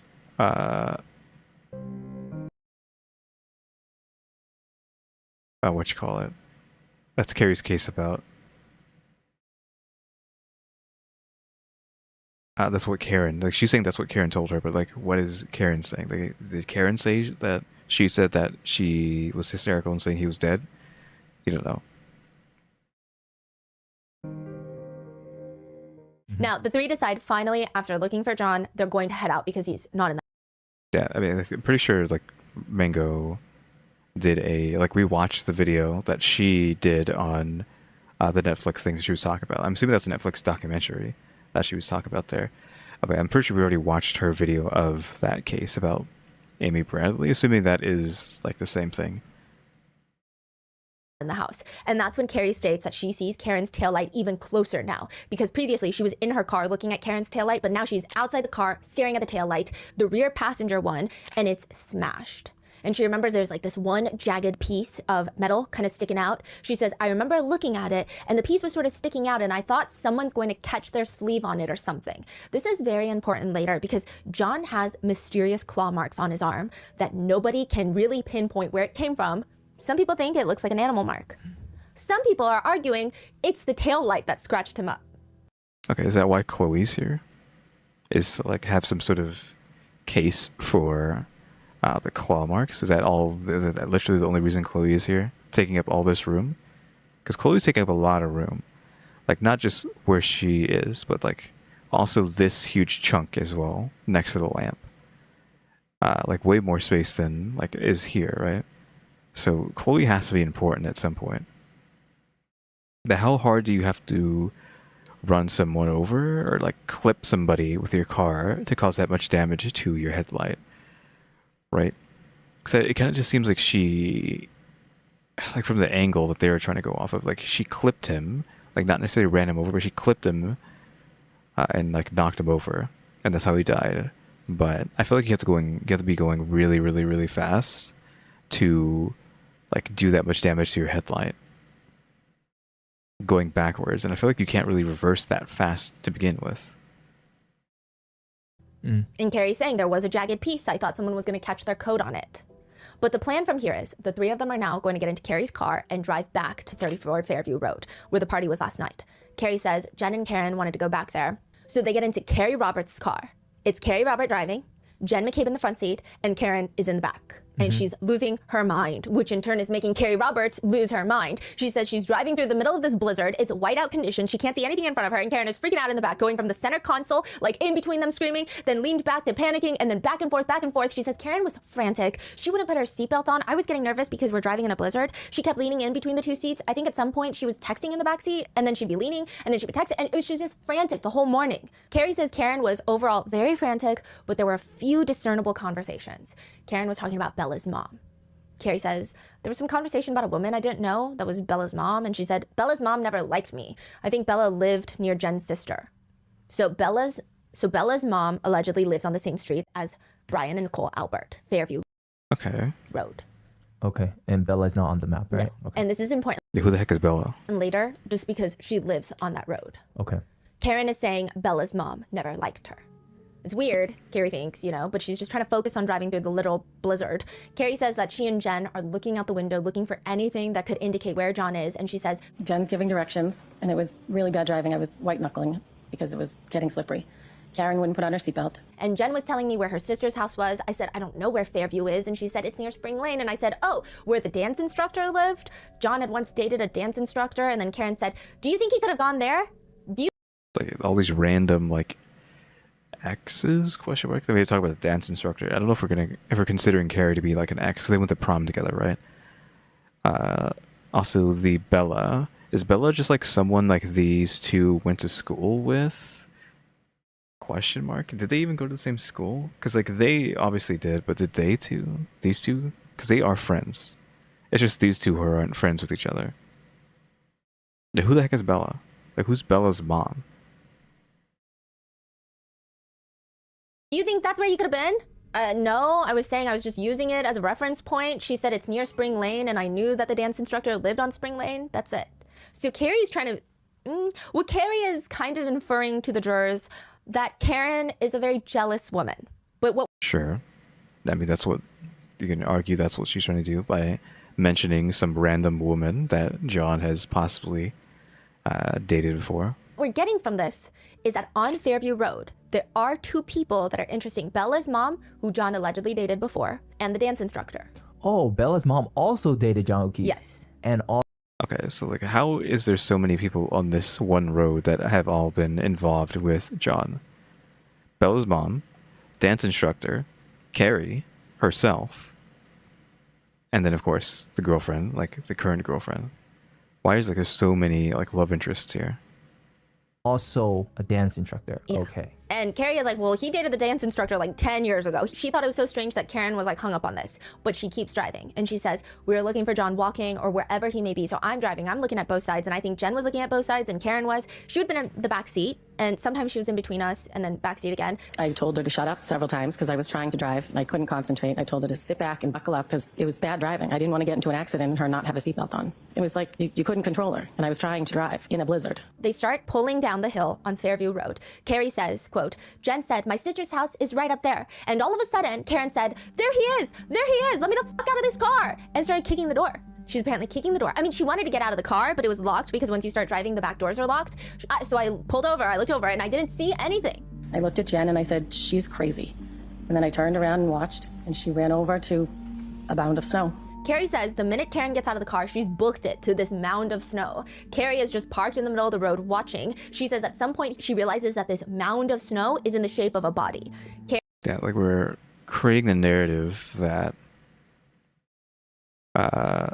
Karen already knew, because like Karen, we're assuming that Karen, like she's saying that Karen killed her, right? So because she killed her, she already knows where he is, and she's just putting on this song and dance of being like upset about like where he's at. So it's like supposed to be like a flaw in Karen's story that she just instantly points out to where John is in a situation where you should not be able to find him. But again, that's taking Carrie's testimony as 100% truth, and it isn't some sort of huge conspiracy brought out by, you know, the Alberts, Jennifer, Carrie, possibly Chris over here too, the children, maybe even Chloe's in on it. You never know. Like maybe Chloe's the mastermind. Carrie says Karen lifts up her... But yeah, like, I don't know how many other people, or maybe Matthew was there too. I don't know why so many of these people are like in on it. Like, because Matthew was at the house, Jennifer was at the house. It's their house. They were both there. Like, we're ignoring the dog. Like, I made a joke about the dog, but there's no way the dog has anything to do with this. His friends were there. Who is this person? This other McCabe. I can't see the color of this string. It looks red. We don't know what red means. But they have the same last name. They're a couple. Like, they're married together. So who is this? It's not his sister, because that's not Blue. So who the heck is this? Is this an ex-wife? Question mark? her shirt, starts laying on John O'Keefe for the body. When you say amount of snow, is he covered by the snow or is he just kind of hidden behind the snow? Okay, that is also heavily debated in this case. Carrie is indicating he is covered in like 4 to 6 inches of snow. Right. A lot of people have testified and put in anecdotal evidence online that there really wasn't that much snow that could have piled on top of John. And even if he had passed away sooner, a lot of your body retains body heat. So snow will actually melt quicker when it touches you. So it won't pile as quickly on top of your body. And so they're saying that she runs to this mound of snow that they didn't know because it was just snow. But I will say that John is a 200-pound man. It just seems unlikely that he would have been fully covered in snow. I feel like something must have been peeking out, and he was wearing darker colored clothing. But you could also argue against Karen that it's really dark outside. And you can't really see that well. So both sides have their arguments. Now, by this point, it is near blizzard conditions. It's cold. It's less than 32 degrees. There is about 3.9 inches of snow that should have accumulated in Boston. But that's, again, in Boston area. It's different depending on where you are. It's different upon a lot of things. And John's body would have been potentially warmer. Yeah. Carrie and Jen, they're in the car, and they both state that they have no idea how Karen saw John's body laying in the snow. No clue. They didn't see anything until Karen was like, let me out, and she jumped out the car. Yeah, again, the whole thing of them saying that is to try to frame her as like knowing where the body was the entire time. Like that's the whole point of this like song and dance that Carrie and Jennifer are putting on for this, assuming that they're in the wrong and Karen didn't do it, right? That's just we're constantly giving Karen the benefit of the doubt just because like she's the one who's on the hot seat, so we might as well play devil's advocate and try to say, okay, it's not her, so who could it be? Like, and who's lying? Now, the lawn of 34 Fairview is quite spacious, but I would hardly call it a mansion or like an estate. The driveway is a normal length, meaning the lawn is not that long, it's not that deep. The edge of the curb, in the house, it's not that far of a distance. This is not like a Jeff Bezos residence. It's a very nice family home, but the property is a little wide. And at the edge of the property line is this flagpole with the American flag and a fire extinguisher and like an electrical box. There's no light illuminating this area. There's no like street light right above this section of the lawn. There's no light on the flagpole. There's no star and moon shining to illuminate the whole space. Yeah, when they had the diagram earlier, they tried to make it seem like John was standing here, and that's where he got ran over at. So I'm assuming his body would have been like over here, allegedly, if that's what happened. Like she reversed. Like they're saying this is what Karen did. She reversed here and hit him somewhere around here. But I was trying to say, like, why was he let out here to begin with? Why wasn't it, why wasn't it anywhere from here to even here? I would even, like, accept that, but, like, more so, like, here. Like, why wasn't it somewhere here? Acceptable here? Like, maybe? But, like, why was he, like, way over here in the example that was given? Like, why was he here? That doesn't make any sense. Especially if like you're in a blizzard and everything, you can't see anything. And so you could see the lights here. You assume the lights here and here are on, right? Why would you leave them all the way over here in the dark? Doesn't make any sense. It's just a frame of reference, and that is where John's body is found. But what's interesting for later, this is like later episodes, but if you like more information, the Albert's bedroom, the primary bedroom, faces that side of the house. Okay, that's what their bedroom is. How many, like, does it extend further than that, or is this like that many bedrooms? I feel like this is probably like multiple bedrooms, and not multiple windows for the bedroom, right? It has to be. That side of the front lawn. It's so on if they that look side. out the window, they could see the body. Yeah, it's not like their bedroom faces the front, but on the other side, it's like, no, it faces the front, and it's the very last bedroom on that side. And when there's all these people outside, how could they not hear anything, Exactly. right? Now, Carrie says, she's in the car. She says, when I realized it was John or someone, I ran over. I dug John's head out from the snow. Carrie says John was completely covered in snow. She's digging him out. She didn't even know it was John until she dug him out. Because Carrie's saying that, like he was covered in snow. But again, just to analyze that statement, why was he still in snow? Because let's do the whole timeline here. Karen breaks out of the car, goes to John's body, is like trying to warm him up with her own body. You think while she was doing that, she would have gotten rid of the snow off of him by that time. Also, I think she said her and Jennifer like hung out in the car for a while because they didn't want to go out there, right? So all that time you sat in the car, then you go outside and run over to him and like, oh, him, and then you're getting rid of the snow. I feel like the snow would have already been gone from Karen for however long Karen was out there trying to like save him, ? So there's a little bit of, I don't know, susness to that. Suspicion. I don't want to use the word sus. Sus is cringe. So there's a bit of suspicion there. Told Karen to get off him. We were going to start CPR. I yelled for Jen to get the blankets. I don't know what I thought I was doing with blankets, but I wrapped them around his head, just thinking we're trying to warm him up. He was covered in snow. He's wearing thin clothes. He's missing a shoe. Meanwhile, Karen is laying on top of John. Carrie's screaming at her to get off of him because, I mean, this is very important because neither of them have any clue what they're doing. Like, clearly, Karen is doing something that Carrie doesn't agree with. Karen wants to move him to get him warmer. Carrie doesn't because she's scared that he has a spinal injury. Like, they're at odds. They don't really know what to do. She is CPR certified, Carrie, but she's definitely not a first responder. Carrie says he had blood coming out of his nose and his mouth, and his right eye looked like a golf ball. His left eye was fine, but the right eye looked like a golf ball. He was bleeding in the back of his head, so when I was wrapping, I don't know why, I was wrapping the blanket around the back of his head. I didn't know he had a cut on the back of his head. Carrie doesn't recall where the cut was, but she remembers blood on the blanket that was on the back of his head. Carrie says, I was doing CPR and I said, Jen, you need to call 911. I started CPR, chest compressions, and then Karen was giving mouth to mouth. Carrie says that she does have previous training in CPR, and within minutes, maybe like under 10 minutes, the first officer arrives at the scene along with the firefighters and the paramedics. Now, Carrie says this is where things get weird. Okay, so we have dash cam. She mentioned dash cams earlier, so I'm guessing we're gonna get some sort of dash cam footage off of this now as well. Karen is like running around the body while EMTs are trying to work on him, John, and she's just frantic, just saying things like, is he dead? Is he dead? Is he dead?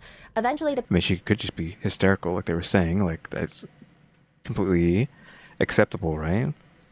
If you care about somebody, right? Just be freaking out as much as possible. Paramedics place John on a stretcher, bring him in the ambulance, and Carrie looks down at where John's body was, and there's blood, there's droplets of blood in the snow, as well as his phone. Eventually, John... Russell, again, taking Carrie's word on what's actually happening. We don't know if we really want to take her word as 100% truth. ...is escorted to the hospital, and she says, at some point, Officer Good, he shows up. At some point, he shows up. Yes, after John's body is already in the ambulance, Sean Good, Officer Good, shows up, and he tells Karen to calm down because she was frantic. And yeah, Good was the one who was on the phone earlier. I don't know who called him, if it was one of these three. One of these three called him, and he picked up and saying he was missing. At some point, Jen and Karen are placed in the back of a police cruiser to warm up. Carrie says, I was standing outside the car watching the ambulance. I could see through the ambulance that they're moving things and working on John's body. And Carrie turns and tells Karen, because maybe she doesn't want Karen to freak out and be more frantic, she says, I said, they're working on him, they're working on him. And at one point... She grabbed the front of my shirt and said, are they working on him? And I said, yes, they're working on him. I can see tubes moving. I can see them moving. If he was dead, they wouldn't be working on him. And then she said, let's hold hands and pray. Who said that? Carrie is saying that Karen is like, let's pray. And then at some point, she's got blood on her hands. Karen has blood on her hands. And Carrie is saying, Karen told us that it was her period blood. What? I feel like we're just getting like so off track with that. Like, I mean, she was just... Like, Karen was just handling John's body. For her to have blood on it makes sense. They both were doing that. So... I don't know why she'd be like suspicious of Karen having blood out of nowhere. Also, wouldn't she have noticed the blood on her hands? You know, on the drive there, or even when they're in John's house? ? Wouldn't she have gotten blood on the things that she was touching in the house, her own car? Couldn't they just like check to see if blood was taken anywhere else? Because I don't know where we're going with this whole thing of, oh, she had blood in her hands. Like, of course, she was just handling his bloody body. Like, duh. Why wouldn't she have blood? What? Carrie's like, I think she was just in a state of shock, maybe. Yeah, sure, maybe she said that, but it's just like a weird thing to say from Carrie, if she's making this up. So she's like, Jen McCabe looks at Karen and is like, no, that's not your blood. So this is, some people interpret this as something more sinister, but like Carrie said, I do think that if Karen did say that, she's probably in a state of shock. And even Carrie admits that she had John's blood in her hands as well. So it's not... Yeah, it doesn't make any sense. The most weird To thing even ever. say that. Eventually, the ambulance drives off to the hospital with John. Jen McCabe finally goes inside her sister's house. They had been in the front lawn this entire time. Nobody had come out. She goes inside. Carrie is in the car with Karen, and Carrie is calling out to John's parents because she's known him since they were kids, so she's the closest to his parents. She's calling Mr. and Mrs. O'Keefe, telling them that something happened to John. And at that point, Karen, the girlfriend, she starts calling her potential like sister-in-law. Okay, to make it a little more simple, John O'Keefe has a brother named Paul.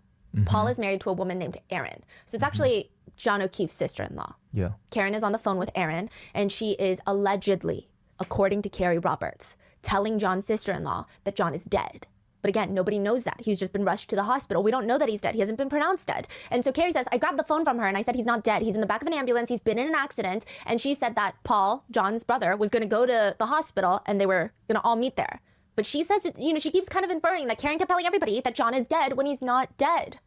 I mean, that's like the suspicion that Carrie keeps throwing at Karen. Like, she keeps throwing shade at Karen, saying that Karen knew. Like, that's the underlying tone.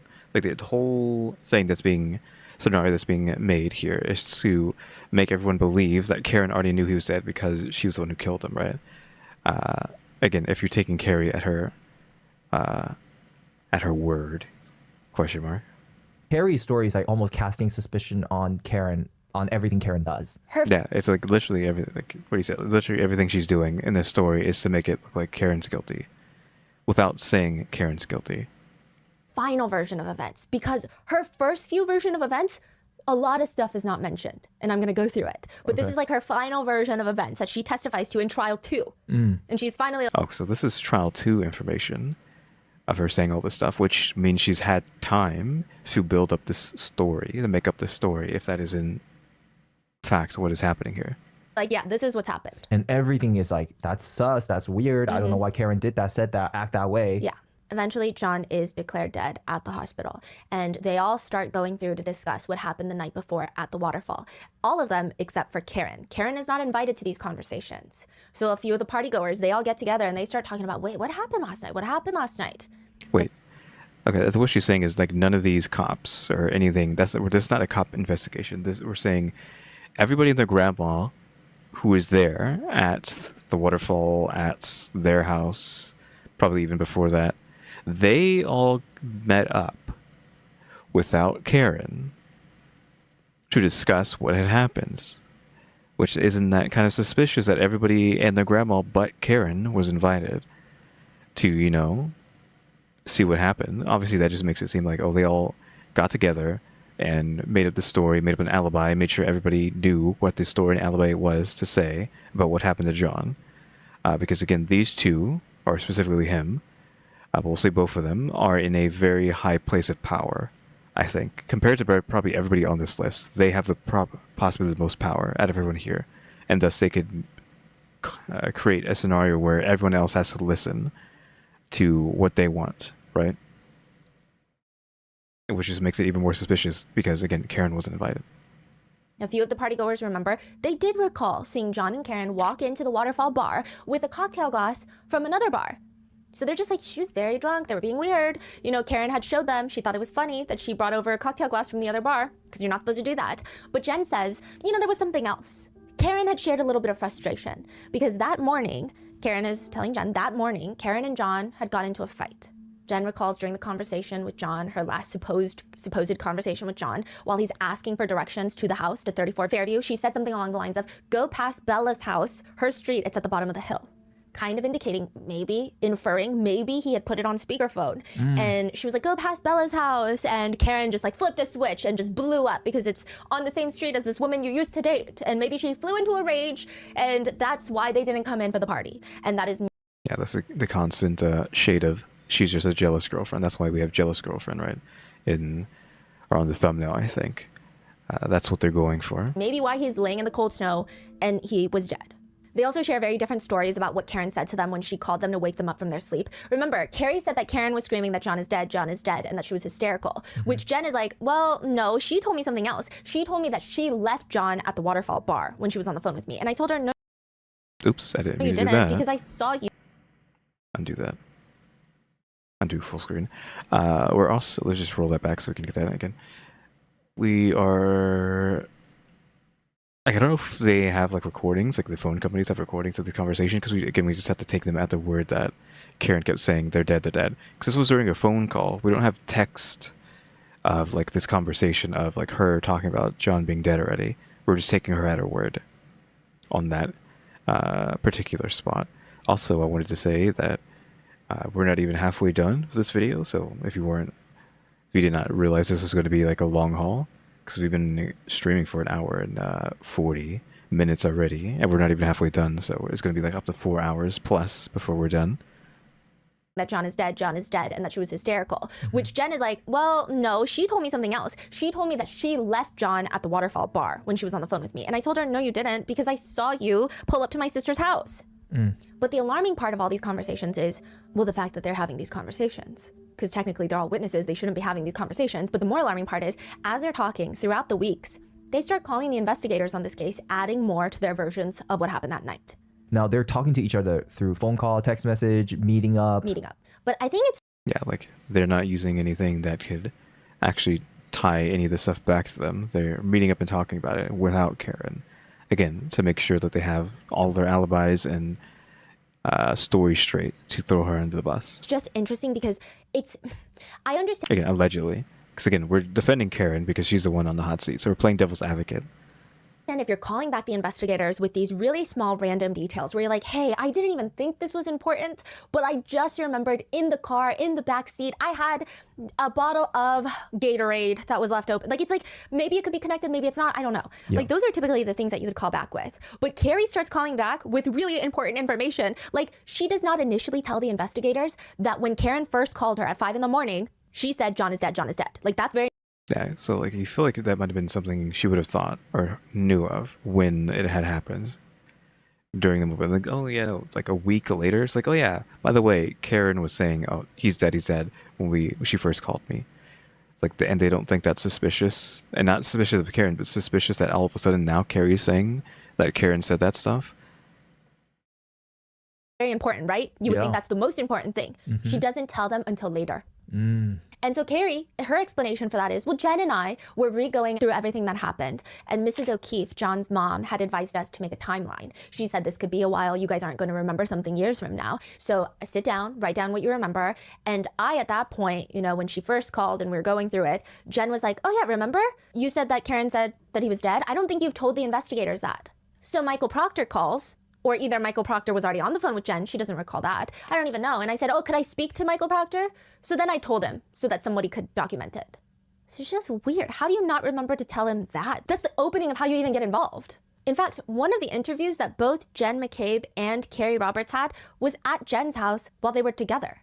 So the investigators come to talk to both of them, two witnesses that should be interviewed separately, and they're both just at Jen's house, quote, making a timeline. I think I was at Jen's house. We were making a timeline together when 2 law enforcement showed up to question her. But I happened to be there, so they took us in separate rooms and questioned both of us. Does that not sound like an overly complicated way of saying we were getting our story straight? Because that's what a lot of people think online. It's kind of messed up that I haven't really talked about it. But again, these two, Carrie and Jennifer, I keep referring to them as like best friends of John, but like, I don't know. They're supposed to be good friends up to best friends of John. And yet, they're covering up what actually happened to them. Like, maybe they were actually in on what happened to him. Maybe that's why. But if they weren't in on it, they're protecting this guy, potentially, or whoever over here had done it, instead of, you know, honoring their friend's life and not lying about what had happened, assuming that Karen didn't do it. Like, again, devil's advocate, protecting Karen, assuming that she didn't do it, right? Which is kind of messed up. Like, his friends aren't even on his side, which kind of sucks. His quote-unquote good friends, really good friends. Now, all of John's family and friends believe that Karen Reed did in fact kill John O'Keefe. John's brother, Paul, states that prior to all of this, he actually had a really good relationship with Karen, which made everything so much worse. And if you had a good relationship, why are you, like, just assuming that she did it then? He testifies. Thought we had a good relationship. I held her in very high regard. I thought she was a good influence on my niece and nephew. Now, this is very important, and we're going to go over it in the next part, but John and Paul O'Keefe had another sibling. She passed away. and then her husband passed away, and so she left behind a daughter and a son. What do you know? What happened? Was it? She had cancer, and then a few months later, her husband died of a heart attack. Wow. And it was it was just a family tragedy. And now there is a niece and a nephew who need parents. But Paul O'Keefe and Aaron O'Keefe, the brother-in-law and brother and sister-in-law, they already had kids. So it was a lot to take on. So John O'Keefe, single man, no kids, decides he's going to step up to the plate. He's going to take in his niece and nephew, and he's going to raise them by himself. Really? Yeah. So they live together? Yeah, and that's why he's so close with Jen, because his niece and Jen's daughter are close friends. Okay. And then Carrie Roberts was already close friends with John O'Keefe, but her son and his nephew that he took in are close. Ah, So I they see. start So helping raise Carrie, the kids. John, and Jennifer, they're super close in Through the kids. Through the kids. So Yes. they're all like the parenting group. Yeah, so they will do pickups, drop-offs, they'll do the Yeah. games together. So that's how they maintain close. But because she's close with the nephew, she's close with the niece, they don't really overlap as often. Ah, okay. Oh, and Karen helps take care of the kids. Again, okay, so adds more to what I was talking about earlier. She was already good friends with him. She was probably already friends with him, but now they have like children to also be even stronger friends with. And on top of that, Karen is taking care of their kids sometimes, right? Because they're she's taking care of probably the niece and nephew with John, and thus has to take care of their kids if they're hanging out together or if they're at John's house, right? So to these two to completely throw her under the bus, on top of not honoring their friendship with him and telling the truth, assuming they're not telling the truth, is kind of screwed, right? Again, I keep saying, assuming they're not already telling the truth, assuming they are lying, these two are pretty messed up. Again, doing him like that and then throwing her under the bus. So she works from home. Yeah. So she'll go to John's house and just watch the kids while he's at work. What does she do? She works in finance. She's an asset manager. And she also is an adjunct professor so she teaches university kids at night. I believe online classes. Okay. So she'll go to his house and just watch the kids, make them food. How old are the kids? Estimate 16 and 13, I believe, when it happened. I'm assuming if she's not in jail, she's actually out and she doesn't have to be in jail. I assume she doesn't really have a job now. This is probably screwed up her life now. I mean, her boyfriend's dead and now she has no job because everyone thinks she's a murderer, right? Now, most people who are very close with John say they felt very disappointed because it was very clear to them that Karen had hit John O'Keefe with her car. And they felt like she had flown into a drunken rage. Why do they think that? Well, after John is left dead, Karen drives off, and before his body is found, so in the span of 3 to 5 hours, Karen calls John 52 times, and she leaves him 8 voicemails. First one is at 12:37 p.m., presumably when she drives off without John in the car. Okay, so we actually have some sort of tangible evidence here, finally. And she is screaming in the voicemail, "John, I fucking hate you." 12:42 a.m., she sends another one, but it's just background noise, so it might have been a true butt dial. Then 1:02 a.m., a voicemail with more background noise. Then 1:11 a.m. Yeah, it's 1 in the morning. I'm with your fucking niece. So she had gone back to John's house because the niece is alone. The nephew is at a sleepover. John's niece is alone in the house. Yep. She says, yeah, it's 1 in the morning. I'm with your fucking niece and nephew. The nephew's not in the house. You fucking pervert. You're a fucking pervert. What? Yeah, it's 1 in the morning. I'm with your niece and nephew. You pervert. You're a pervert. Then at 1:18 a.m., she leaves another voicemail. "John, I'm going home. I cannot babysit your niece. I need to go home. You are fucking using me right now. You're fucking another girl while you're sleeping next to me. You're a fucking loser. F yourself." You're Oh, wait, is she calling him that because he's not home and he's out at this party and she's assuming he's cheating, question mark? me right now. You're another girl. Kim's sleeping next to me. You're a loser. Yourself. John's family, friends, every other party goer, they believe, and the Commonwealth of Massachusetts, they believe that Karen was pissed that night when she dropped John off at that residence, and because she was enraged, she backed into him full speed in a giant 6,000-pound SUV, drove off angry, leaving him these voicemails. They believe that is the motive for the murder, to which netizens are divided. Some say, yeah, that is the motive for the murder. Others I don't know. say, it doesn't really make sense. The last thing someone is going to do is knowingly hit someone and then call them to leave angry voicemails to point themselves as an angry suspect who might have hit someone. Yeah. Another person agrees, saying, if it had been a fake voicemail, it would sound like, "Hi, it's me. It's 1 a.m. Wondering where you are. I'm so worried. Love you. Call me." Yeah. Not, "Who are you f***ing right now, you pervert?" Yeah. That's what netizens are saying. That almost definitely removes the planning part. Yeah, it just doesn't make sense that she would leave those voicemails afterwards. Yeah, no. And there are lots of theories of why she left those voicemails. I mean, surface theory is that she was mad because this is the same street that some of these women live on, but there's actually a weirder theory that we're going to go in part 2. Oh, we're not even going to get to hear what that one is. But yeah, sure, maybe she was like mad, but I mean, you were the one who dropped him off here. I mean, maybe you shouldn't have dropped him. We're not going to go with that. But I don't know. I think she's mad, but like maybe she just should have went with him. Maybe, I don't know. That possibly couldn't have saved it, because like if we're saying someone else did this to him and not Karen, then Karen could have also got killed too. Though then it would have not been as easy to cover up, right?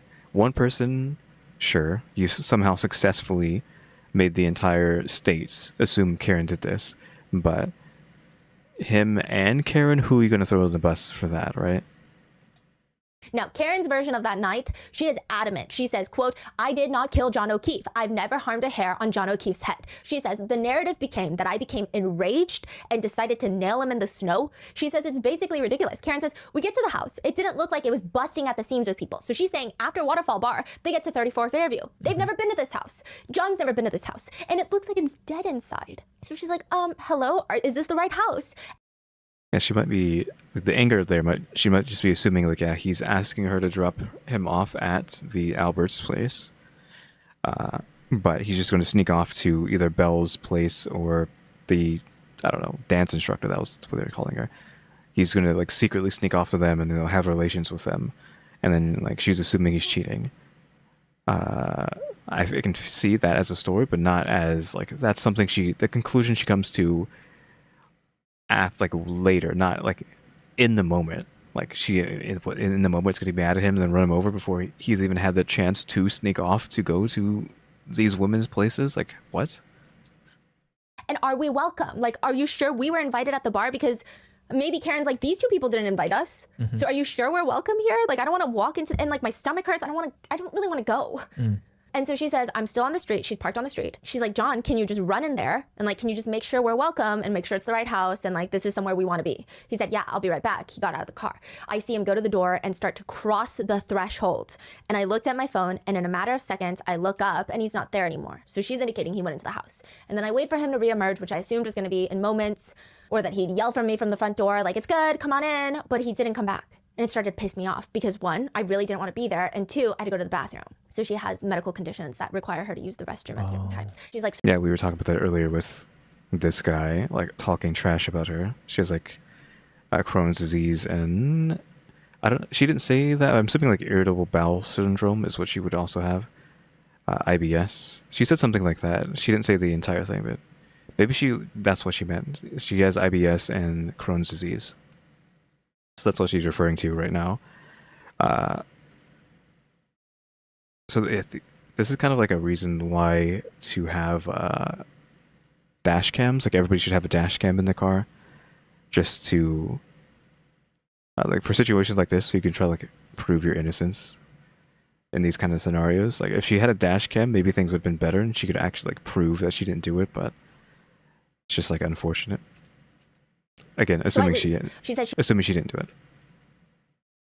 Bathroom. So she has medical conditions that require her to use the restroom at certain times. She's like, so I leave. She says she's slow rolling it. He's still not coming out. And yeah, she leaves those voicemails in a fit of rage, because it's like, the way she's explaining it is she felt used. Like he called her to the first bar, kind of to be like a DD, like designated driver, maybe help take care of the kid. Like she said it was just annoying. They had fought that morning. And the reason that they fought, people make it seem very ominous and suspicious. It's because Karen had taken her niece to Dunkin' Donuts for breakfast. And John was very upset that she gets to be the good parent and he always has to be the bad parent. He's like the disciplinarian, but it's not even her kids. So I think that she felt very unfair by this whole fight. And then now she's called out to the bar. She's just like driving him from bar to bar and now to this house. And he's not even courteous enough to like come out immediately and let her know that, hey, you can come in, like we're gonna stay. Or maybe she's upset that he didn't ask her. I don't know, okay? But she's just upset and she leaves these very angry voicemails.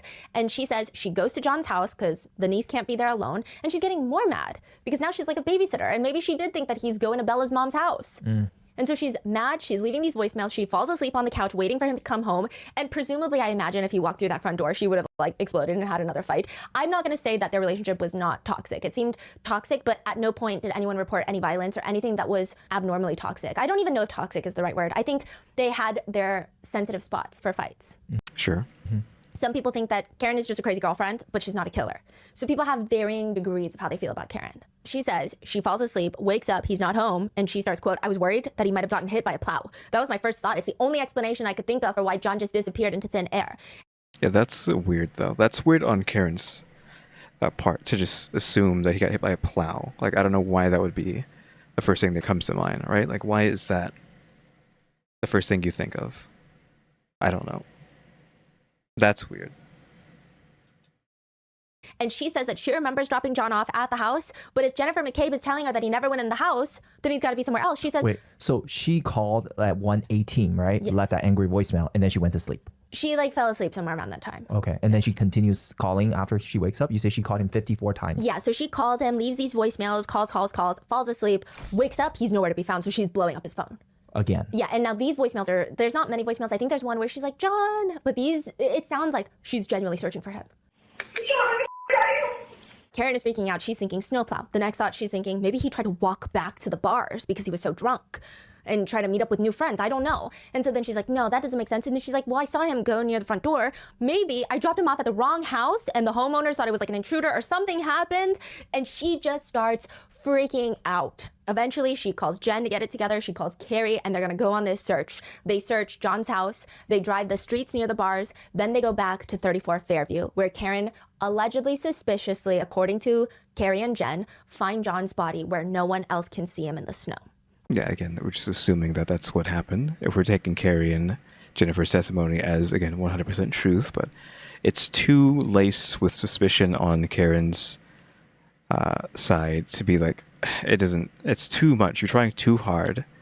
Like, it's almost like fake with how much suspicion you're trying to throw at her.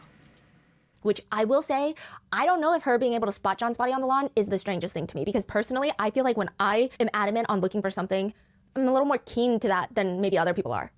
I don't know, because I think it's very subjective. Like, some people just cannot find Where's Waldo. Like, some people cannot find even a jar of pickles in the fridge, right? It's kind of subjective. Yeah. And we don't really have the exact evidence to say, oh, he was completely covered in snow in pitch black darkness. And if you're looking out the window and you know this is the last place you saw him, you might be more attentive to details. I don't know. Yeah. It's hard and to say. snow is a lot brighter than you think, though. Yeah, because Like, the light radiates off so the white. snow. Yeah, that's why when you go snowboarding, you got to wear those really thick sunglasses. So perhaps there's some street light or even the car light, and he's wearing darker clothing. It could have been that, but she finds him in the snow. She says, quote, "My eyes are peeled." And I said, "He's right fucking there." I jumped out the passenger side. And Well, she actually did not censor that. I'm surprised that word wasn't censored. I think she might have just like forgotten to censor that one out. Hopefully I don't get in trouble for that. I'm guessing she probably already... YouTube probably didn't even pick it up. I'm just going to act like it didn't happen when the video's over. I'm just going to pretend like that didn't happen. Like, I'm surprised to just hear that out of nowhere. Like, what the heck? It wasn't censored? I fell into the street. I've described to many people, it looked like a buffalo on a prairie. It just looked like a heap, and it looked wrong. It looked out of place. So she's saying, like, it didn't look like, hey, there's John in the snow. It just looked like something is there that is not supposed to be there. And she's like, that's got to be John. Yeah, like that's like she might have thought that he stumbled over drunk. Yeah. And she's like, I gotta go. It looked out of place. In another interview, she said, "We turned the corner. I saw his body immediately because it was just a heap. I couldn't see his face or his hair, but I just knew because he's a big guy." His eyes were shut. So this is after she gets to his body. His eyes were shut. He had spots of blood in different areas on his face, but he was not stiff. He was still. It was cold. I felt cold, but I didn't feel dangerously cold, and it was just an odd feeling. So And what she said there, he felt still but not stiff, does matter, because obviously if you're stiff, that means you're dead, because you're now suffering from rigor mortis, right? So that's what she kind of meant by that. He was still but not stiff. It's just like his body was still alive and like hot or whatever, and rigor mortis hadn't set in. It could also be frozen in, but I'm assuming it's just like he wasn't in a rigor mortis state. So she starts trying to warm him up. Karen is asked in a Dateline interview, was he alive? He seemed like he could be. I'm only out there for a minute or two, and then Carrie runs over, and then Carrie and I take turns between mouth-to-mouth resuscitation and chest compressions. Karen says she left those voicemails because she knew that John had dated another woman that lived a few houses down, so maybe he was going to go meet with her or something. And she says, I thought he's got to be screwing around. I didn't know that he was physically incapacitated. Karen is asked, is it possible that you might have hit him unwittingly in your admittedly very large SUV? She drives an Lexus SUV. It's huge. I mean, sure. We can all assume that, sure, she might have done that with how intoxicated she was. We can all be like, okay, sure. But everyone else is trying to make her look so suspicious that they're making all of them look so suspicious. Like, they're trying so hard to make it like, it's Karen, it's Karen, it's Karen, it's Karen. Which is just making it seem like, are you hiding something? Like, that's kind of what it feels like. No, not possible. Did I hit him? How could that have been? I mean, you dropped him off I at the don't know house. what else could have been. It's very interesting because even that Dateline interview will be used against her in her second trial.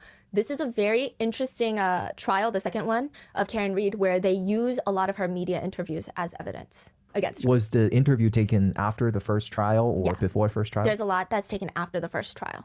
Now, trial one starts, and Karen's Read case is one of the more divisive ones in the entire state. People are coming into the trial with their minds made up already. Some people are firmly on the prosecution side, including every other person at the Fairview residence the night of John's death. I mean, they somehow got John's own family to turn against Karen, which is just like, oof. Like, really? That's how much influence, not how much influence, but how much of this story that they've concocted up, assuming it's them, or whoever did it. It's like, somehow it's that good to y'all that you've convinced John's family? That's like crazy. John's family and friends, they all believe Karen is a killer without a shadow of doubt. Others firmly believe that Karen is innocent and nothing about this case makes sense because Karen has been framed, which... I mean, I'm on either framed or if we want to believe that Karen did it, it's just manslaughter. Like DUI manslaughter, where she didn't even know she hit him, right? She could have been so drunk she didn't even know she ran him over and just was going home. Like, I'm fine with that if we have to accept Karen as like the bad guy, but I'm perfectly fine with like it being everyone here is like framing her, or someone is a mastermind behind framing her, because if they don't frame her, they're going to be screwed over, which it makes sense if it's this family because they have so much sway, apparently. Why and how can the Commonwealth look at all the suspicious people involved, the ever-changing stories, the weird butt dials, the Google searches, and only think that Karen Read is guilty? Who are they protecting? That's what the netizens want to know. And the trickier thing about this trial is that this courtroom itself is extremely claustrophobic. This looks nothing like a regular courtroom. Most courtrooms have the way I've described it for even like the federal courthouse. You've got the front where you've got the judge, the attorneys, the defendant. You've got the jurors that are all gathered, and then the witness stand is there. And then you have everybody in the back just facing their backs. You know, you've got the family and friends pews, the public and press pews. But this courtroom is kind of like an amphitheater setup, but on a tiny scale. You've got all the attorneys in the center, and then everyone is sitting on the sides around them, facing them. So to give you an idea, it's like those gladiator fights where everyone sits around the center stage. It's kind of like that, but even smaller. So everyone's within arm's reach. The jury, the gallery, it's like a fishbowl. For example, John O'Keefe's family are staring directly at Karen Read's side profile the entire trial. They're like two people away. That's crazy. Yeah. It's just like a strange wedding dinner party arrangement. It looks very uncomfortable, and the seating is so tight that two of the jurors can't even see the witnesses' faces when they're testifying. But they can see Karen Read's face, and everyone's got lots of opinions about it. Some say she looks way too smug. I mean, that she must have killed her boyfriend. Others are saying she never looks sad that her boyfriend is dead. Or people are commenting that she's wearing too sharp of suits, that all she cares about is how she's perceived on television because it's being live streamed. Some people are commenting, only Karen Read. I mean, she looks great in her suits, but only she could have done this. She's guilty. Is this like the first trial sentiment? Yeah. Initially, I mean, sure, but that could also just be leading the opinion, like just confirmation bias, because they just showed us a bunch of pictures of her in a nice suit and then smiling, but where are the pictures where she's not doing that, right? Where's the entire... We're not seeing the entire trial happening, or however many hours that is. All we're seeing is these pictures that you're trying to frame as her being like this. So where's the other, like, what, millions of pictures that could be taken within the hours and hours of trial that's happening? You're just picking, like, what, 3 pictures to be like, oh yeah, look how bad she is. Suits, but only she could have done this. She's guilty. Is this like the first trial sentiment? Yeah. Initially, members of John's family thought if she did this, she's going to be held responsible for it. And at that point, we didn't think that it was necessarily on purpose. We just know that something happened, she hit him, and she left. but it would get really crazy. The judge presiding over this case, which you guys know for the Sean Combs Diddy trial, it was Judge Arun Subramaniam, which we called affectionately Father Arun because he was very nice and fair to both sides. He was just a very fair judge. He was like a dad presence in the courtroom. This judge, Judge Beverly, everyone calls her Auntie Bev. Okay, I need this picture off the screen because I need to see who she's linked to. Because apparently she's linked to somebody here. Not that I can really tell. Because I feel like the Allison's red line and her green line, or I don't know if it's green or blue, is connected to someone over here. I was thinking maybe she is in cahoots with someone over here and they're in cahoots with him, and that's, or she is like in full power to just be corrupt and then throw her under the bus. I don't know. It's not an endearing nickname. That's just kind of the nickname that's been assigned to her, not by us, but by netizens. Okay, so let's see. Assuming her line is green, that connects to Albert's, which, again, these lines are too messy, right? Because there's like potentially 3 color lines in this straight line that's going from side to side, the blue, red, and green. But if we're looking at this line, it's like going here, that's underneath it. It's still attached to the red, but maybe it starts going up here, and then the only green line that comes out of here possibly is this one here, which then goes and connects to Albert.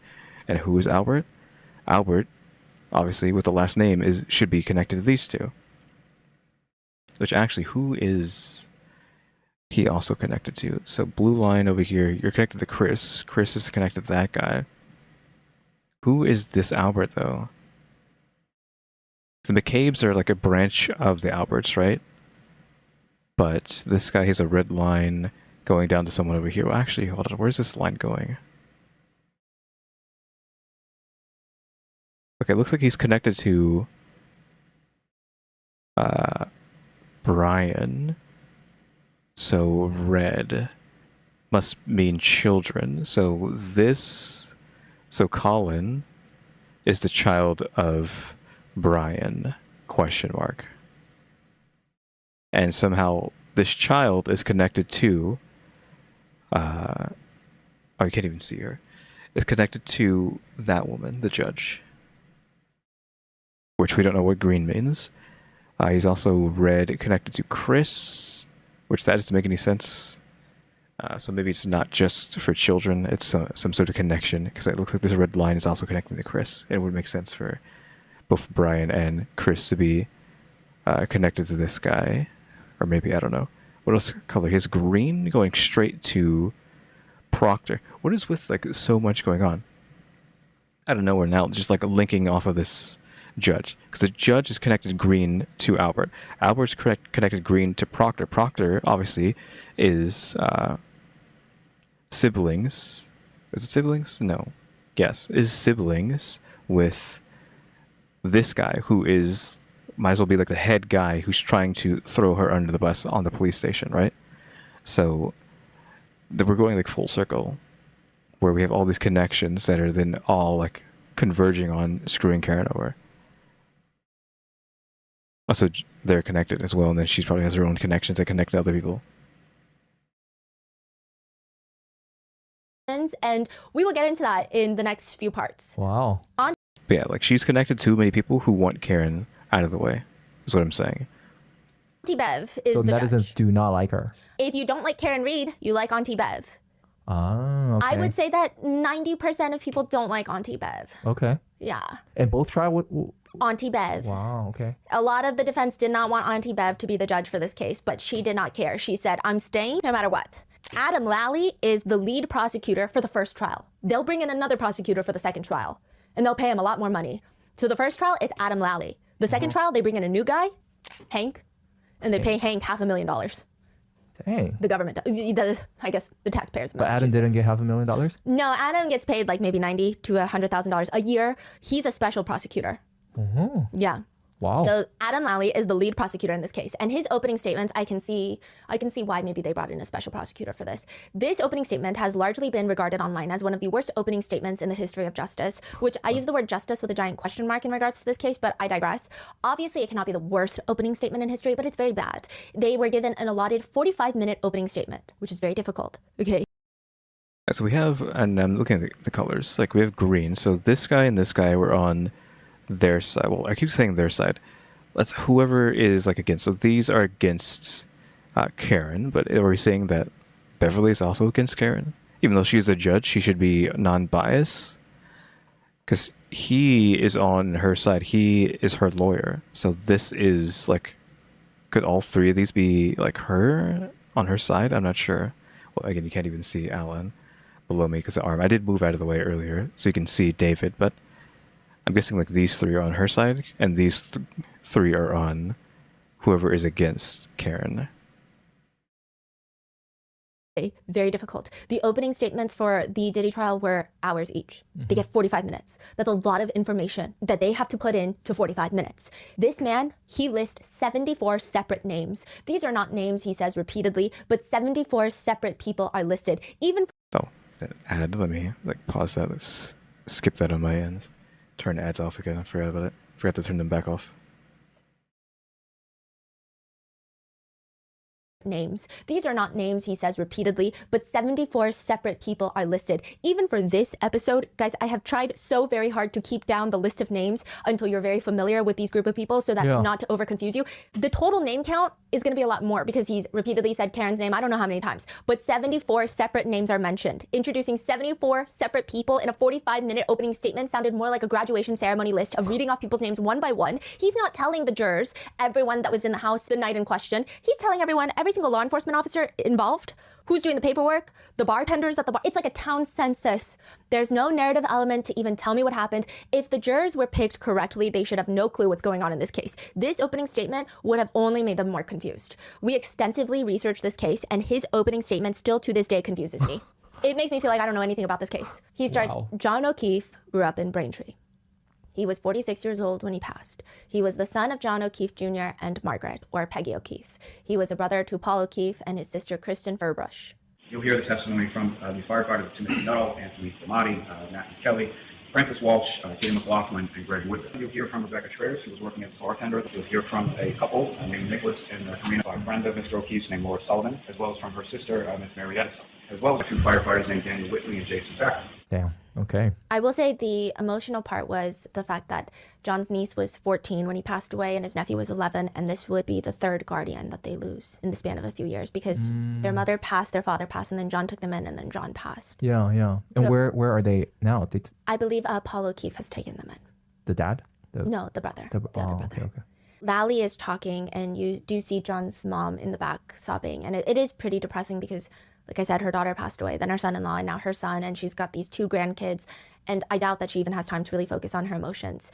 So that part is a lot, but everything else, this opening statement, I just need you to know it was very bad. One of the Yeah, like you can hardly hear what was being said, but he's just like listing off people who knew John, I think. Just like random people that are in John's life, I think. top comments on the live stream is just, he sounds like he's very bored to be here. He's got like 50 pages left. How is this all in 2 pages? Someone says, if I ever get prosecuted for a crime, I sure hope this is my prosecutor. Others are not even focused on Lally. They say John's parents are sitting right there and Karen looks cool as a cucumber. And everyone is just holding their breath for the defense team's opening statements. And Karen Reed has a very interesting defense team. First, she has David Yannetti, the attorney that we've been talking about, a local attorney. Yannetti was chosen because Karen's dad is a devout Catholic. He likes to go based off of his gut. And he said that he Googled criminal defense attorneys in the area, saw pictures and said, this one looks like an honest man. That's how he gets chosen to like one of the biggest trials in the nation in the past year. That's how he gets hired. And then the two of them are just in over their heads. Before the trial even starts, there's so many roadblocks trying to get the basic evidence from the Commonwealth. They just want geofence data that would identify every cell phone at the Albert residence the night of John's death. Things that they have every right to during discovery, and they're not getting it. So Karen has no other choice. She starts reaching out to other attorneys to add to the team. She reaches out to an attorney from Los Angeles. She's actually recommended to reach out to Alan Jackson primarily because she's trying to get cell phone data. Alan Jackson smartly used cell phone data to get a groping case dropped against Kevin Spacey, which, yeah. He was also co-counsel for Harvey Weinstein, so there is that. I feel like there is not a person that this man has not represented, including a Saudi prince, an NBA player, a Venice Beach hotel owner that was falsely accused of murder. Now, prior to being a criminal defense attorney... I mean, didn't we just like list off a bunch of people that are bad? Question mark. Not whoever she's talking about like now, but like Harvey was on there, right? I mean, that's just like lawyers in general. They have to like defend bad people or people who potentially have done bad things and then get them off the hook. But it's kind of like not a good look to have someone who's been possibly getting bad people off the hook for some things, right? If you're trying to not seem like you're a bad person, like I'll at least say that. Again, I still am on the side of like there's like some sort of conspiracy happening here, but that's still a little bit weird. Something else I wanted to say, yeah, the fact that David is trying to get these cell phone records, right, or whatever geodata, and yet they're not giving them to them.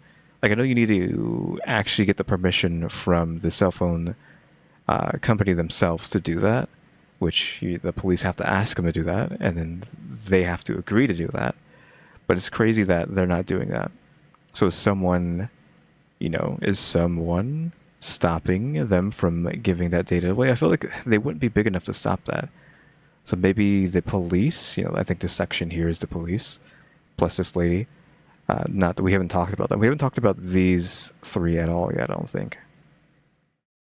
But I'm assuming she's a cop because she has the same colors as them. Like the police here, or like they have the data, but they're not giving it away because again, like,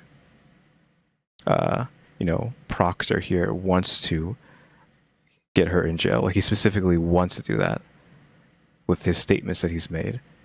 So yeah, I don't know what's going on with the cell phone data. Assuming they don't get it, maybe Alan will be able to get it, but maybe that will actually make it seem like John didn't do what they're saying. Like maybe he didn't go inside, but I'm going to assume if they don't get the cell phone data, it's something's going on over here. He was also the deputy DA for LA County. Wow, so he's kind of a big shot. Yeah, major prosecutor. His peers have said that at one point during his time at the LA County's DA's office, he was one of the most well-respected prosecutors in the entire nation. Not even just well-respected, he had a 97% conviction rate over 85 jury trials. And he's not a Fed, like that's LA County.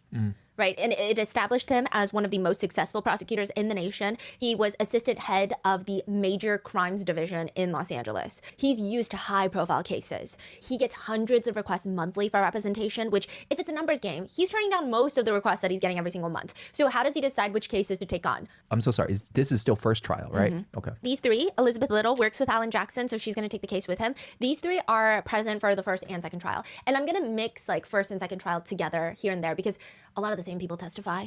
So it's not as pertinent. I mean, we're going to see the first trial and the second trial through, and you'll know exactly what happened. But a lot of the statements are going to be combined and stuff. I'm just getting you familiar with the attorneys. Now, I wonder how David and Hank are connected.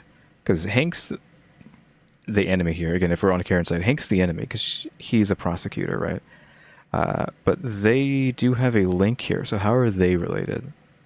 these three are there for... I'm guessing they just know each other because they're in law, right? So of course they would know each other. Though Adam also knows Elizabeth, even though like they work together. Maybe these lines just mean they work together, right? Or like they know each other because they're in the same like career. For all three trials. He gets an email one day in Los Angeles, and that email subject line just reads, "Murder of a Boston cop." He clicks it. It's from a woman named Karen. Little snippets read, "I am fighting for my life." At this point, this is when he finds out, I mean, at this point, everyone already knew, but John O'Keefe is a Boston police officer. Now, he finds out Karen is accused of murdering her boyfriend, who happens to be a Boston cop. Karen's telling him, "I'm fighting for my life against a blue wall, and therefore I'm marshaling whatever resources and advices that I can find." She includes autopsy photos of John O'Keefe inside the email, and when Alan Jackson clicks on them, he says, "It just didn't smell right. I knew pretty quickly some other forces are at play here," to point the finger at her, and it's because those forces want to point the finger away from somebody else. He's saying none of those autopsy photos look like someone who has been hit by a car. The fact that anyone, especially a prosecutor, would even suggest that it was done damage from being hit by a car is fishy. Alan Jackson looks into the case, and ultimately he decides John O'Keefe was murdered. No question. He died at the hands of another person that was not Karen Reed. He says there are people in that house that are actually responsible for his death and who murdered him, and that is how he decides to take on the case. He's going to travel from Los Angeles to Boston, and he's going to fight for Karen Reed. Just to give you an idea, Alan Jackson is an incredibly strong character. I would say that he has the assertiveness of, I don't really know who to, maybe like assertiveness of Brian Steele, but maybe without the Southern charm and like lay on the sweetness. He's very charismatic, but he is an aggressive attorney. Like, he goes after what he wants. I have 2 words. I don't know who the heck Brian Steele is. That's just like a reference I'm not gonna know. Maybe he's like another law person. Very charismatic, but he is an aggressive attorney. Like, he goes after what he wants. I have 2 words. Do it. Do it. I'd love that. I'd love a shot at that. Okay, so I said let's keep. This man just hamming it up. Why is he so happy and smiling and laughing? Like, he was like laughing and had a big grin on his face. Like, what is going on with this dude? Who is this guy? Not keep, take personal. That's not an invective. That's not a personal shot, Mr. Brennan. I'm saying do it. He's not trying to play nice all the time, which is why when he comes to Boston to take on this case, a lot of people feel like he's going to step on a lot of toes. He's this big hotshot attorney from Los Angeles representing Karen Reed. Before the first trial, most people did not like Karen Reed. It's not going to go well, and he's known to go into every case guns a-blazing, and so he's asked about it, and he says, I mean, I don't know how to tread lightly. I tread towards the truth, period, and if that ruffles feathers, so be it. If that pisses people off, get over it. Okay. So very different from the prosecutor's opening statement. The defense, they actually get David Yannetti up on the podium, which is pretty calculated. They're not going to let the fancy big shot LA attorney do it. They're going to let the local handle this case. And his voice is loud, concise, and clear. And the first words out of David Yannetti's mouths are, Karen Reed was framed. Her car never struck John O'Keefe. She did not cause his death. And that means that somebody else did.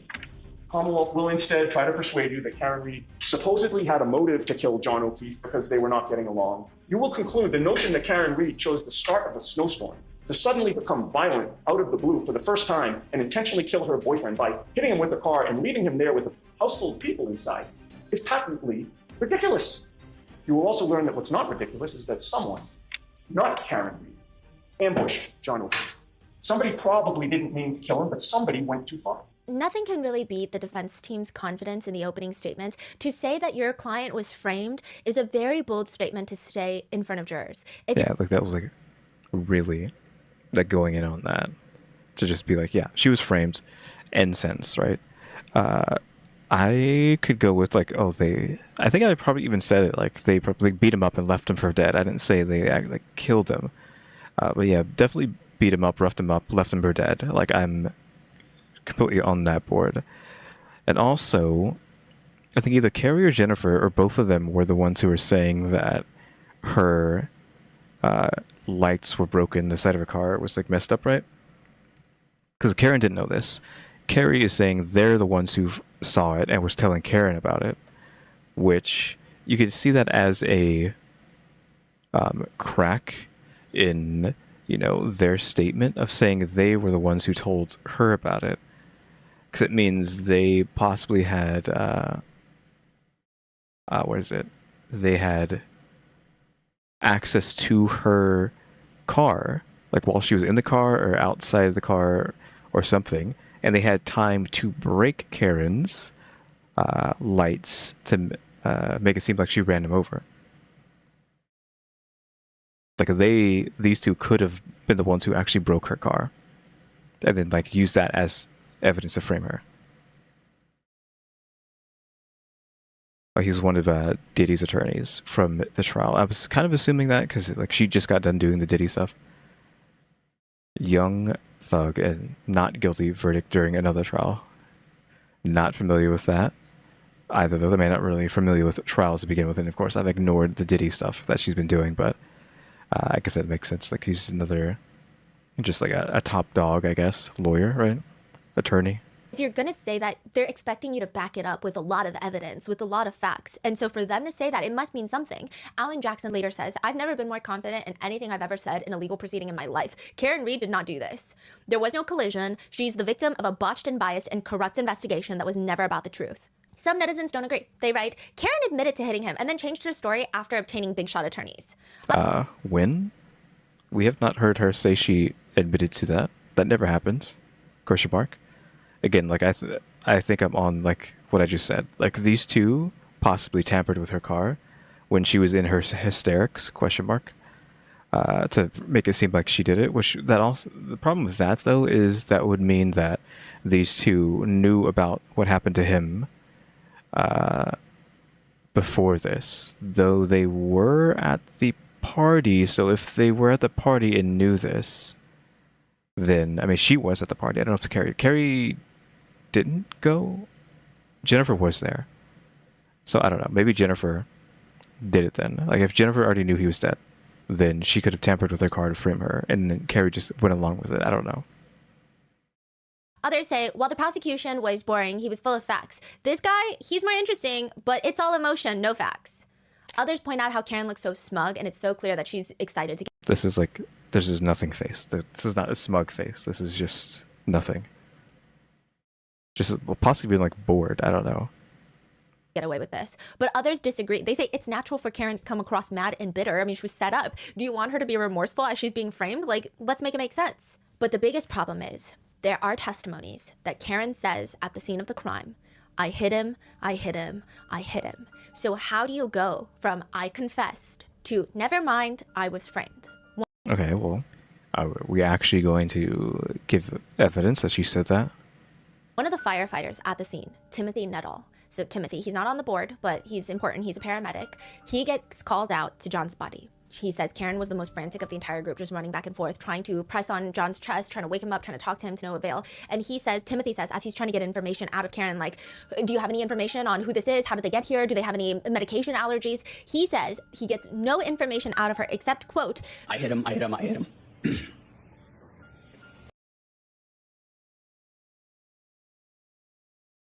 I was going to say, like, where are we going to get this from? But you can tell me someone with this body language is telling the truth?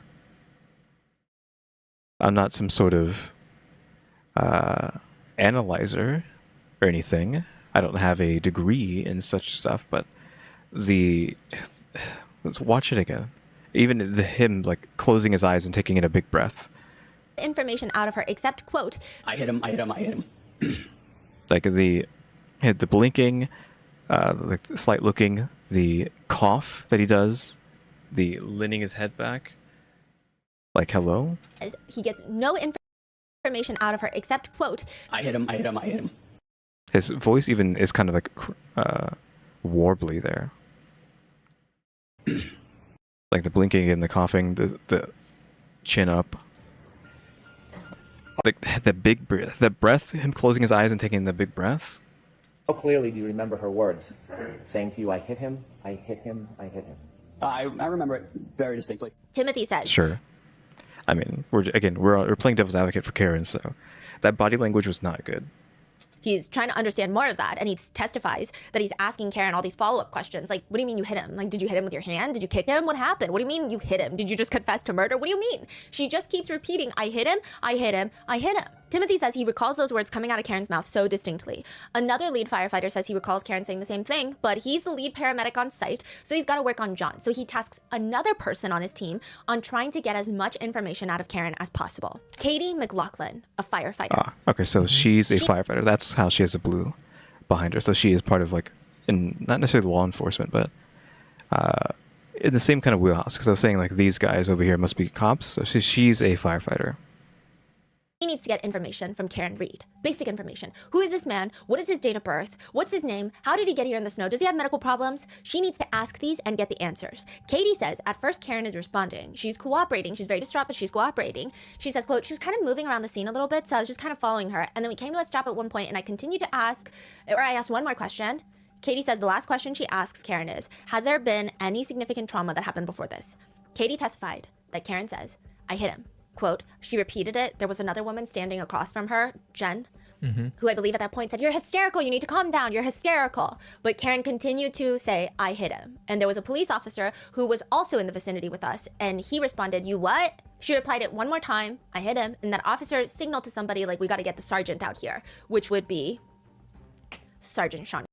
Okay, Sean, okay, we got good again. Good. Now, by this point, it's a cut and dry case. She drove probably when she shouldn't have. She was drunk. He's found dead in the snow, the last place that they both were, and now she's saying she hit him. So where is Katie saying this? Give me the footage of Katie saying that Karen hit him. show me the same footage you had for Timothy. I think his name was Timothy. I mean, he's not on this board, right? She didn't put him on the board for whatever reason, but again, like Timothy's body language was like so bad. Again, I'm not some sort of psychoanalyst, but like that looked bad to me. That looked like someone was lying. You're saying 3 people at the scene. 1 paramedic, 1 firefighter, and then another, what, sir? Firefighter, paramedic. So they're all firefighter, paramedics. Okay, so far, 3 firefighter, paramedics are saying that she said, quote, I hit him, I hit him, I hit him. Okay. Even during Jen McCabe's testimony, she said that she did indeed hear Karen say that. She declared Well, I mean, they're the ones trying to frame her, so. it. Not once, but 3 times. I hit him, I hit him, I hit him. How is that not a confession? Additionally, Carrie remembers Karen pointing out her broken taillight in the driveway. Remember when they got to John's house? Mm-hmm. She said Karen did point it out at one point in the driveway. Karen pointed out and said, look, my taillight. And I said, she said, do you think I hit him? And I said, no, I don't think you hit him. I thought Carrie was the one who told Karen about the taillight.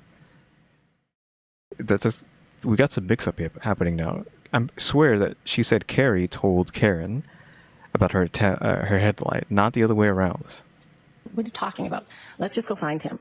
But the taillight itself, the piece was missing. And as you got closer, there's a metal sort of square, and one of the pieces was sort of sticking out. Even later, when they find John's body, Carrie says Karen was frantic, running around saying, did I hit him? Did I hit him? Is he dead? Is he dead? Carrie says she's screaming this more than once. Katie McLaughlin.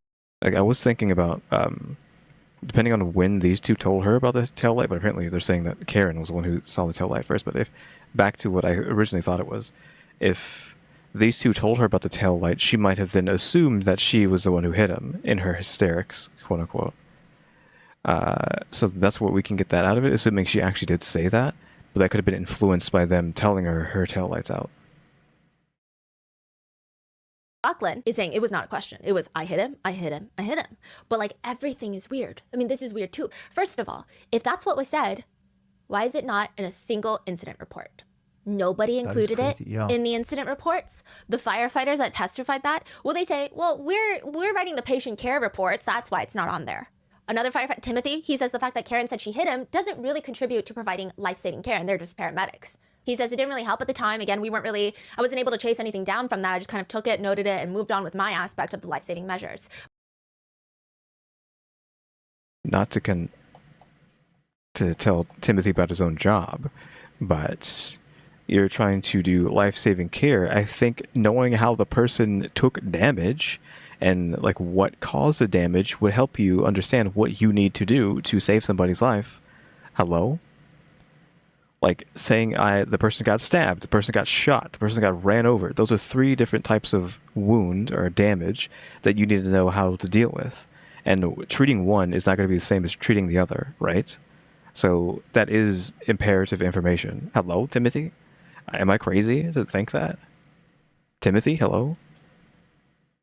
But the defense is stuck on that because they're saying, what do you mean it doesn't matter? Don't you want to know the cause of someone's injuries when you're Literally what I'm saying. trying to save their lives? Isn't that very pertinent information? And these Did I also say pertinent? Like I literally just said the same thing. Like literally. You can't just say something like that. Timothy, have you been working this job for like a day? firefighters, Katie McLaughlin is the one that dropped John O'Keefe off at the hospital, never mentioned to a nurse, to a doctor, that he might have been hit. Yeah. I'm wondering, like, what's the regular practice for anybody in the comments who's in this line of work? When someone's in that kind of condition, are you supposed to at least say something, or is this normal? Oh, this is anything to add. But yeah, like, immediate thought that goes to mind when saying,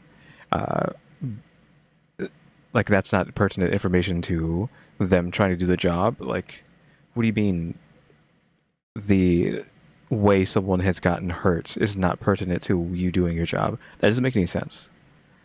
So I don't know how they're all just goofing so badly with what they're saying, but still are the ones who are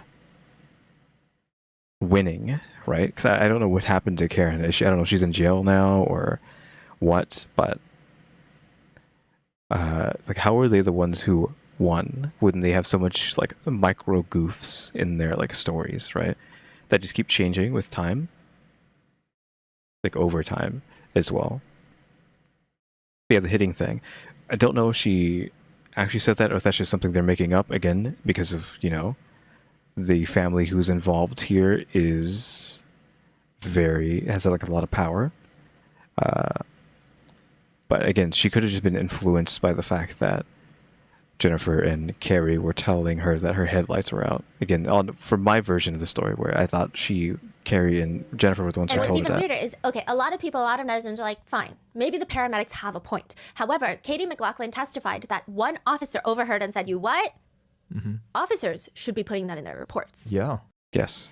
Absolutely. But Yeah, because it's not even if they don't want to like say that's part of their job, whatever. Even though that's like that it doesn't make any sense. Like that is pertinent information to you doing your job, but then it is something that the cops need to write down, if nothing else. It's not. In fact, Sean Good was not there at that time. He was called later, but it's a different officer named Officer Seraph, and he says that he did not hear that. He did not hear, "I hit him, I hit him, I hit him." He Why is he defending? says, "I didn't hear, I hit him, I hit him." She was just very visibly upset, and she said, "This is all my fault, this is all my fault," and she was hysterical, asking, "Is he dead?" Which a lot of people are saying, well, that makes more sense in the sense of she left him when she shouldn't have. Yeah, like saying it's all my fault. It's just like she's just like upset that she, in her anger of being, needing to go to the bathroom because she has IBS / Crohn's disease, and like not wanting to be here, she left him there, and then she assumes that it's like her fault because if she didn't get mad and leave him there, then this would have never happened. That makes sense over like her saying she directly did it. But it's weird that one of these cops is like, "Yeah, that's not what happens, guys." Like I feel like he's gonna get like thrown under the bus. Like you're screwing with this powerful family here. Maybe she felt like this was her fault. She's putting the guilt on her. It's very different from, "I hit him with my 6,000-pound SUV." Yeah. It's like a very different interpretation. And when all of these people are asked, if you heard this, why didn't you put it in your incident report? It's always some variation of, "I didn't think it was that important," or, I mean, I heard her saying it to somebody else, or, "I wasn't in charge of the incident report," or a very popular answer during this trial, "I don't recall." So it's not in the incident report. And it's also not in the dash cam footage. There's dash cam footage of a police cruiser that shows up. And I will say it's very windy. Karen is screaming. She's running back and forth. But you don't hear her ever screaming, "I hit him, I hit him, I hit him." But the part that netizens can't get over is fine. It's not in your incident report. Maybe you felt like you should leave it out. Fine, it's not in the dash cam footage. It was very windy. But you're telling me that all the officers at the scene, the firefighter, the paramedics, they hear her say, "I hit him, I hit him." Her boyfriend is now laying, likely deceased, on the ground. And it's not strange to you at all that they wouldn't arrest her on the spot? Yeah. Also that. I was thinking that like a long time ago, but didn't say anything. Like, yeah, as soon as someone says like, "I hit this person," like immediately you'd be like, "Okay, well, you're under arrest for now until we figure out what's going on." But like, no, let's just let this woman go who allegedly said she ran over her boyfriend. Like, okay. That they wouldn't. Or to give them the benefit of the doubt, like we're playing devil advocate from the other side now for a second. If she's saying, "I hit him, I hit him, I hit him," that's not, you can play the fool and say that's too generalized to be like, okay, that doesn't mean she ran him over. Maybe she just means she punched him, right? She physically hit him with her body, but she didn't hit him with a car. You could argue that is what they assume, but that's still assault and thus arrest, right? So it doesn't matter. But yeah, it doesn't make any sense. And it's not strange to you at all that they wouldn't arrest her on the spot?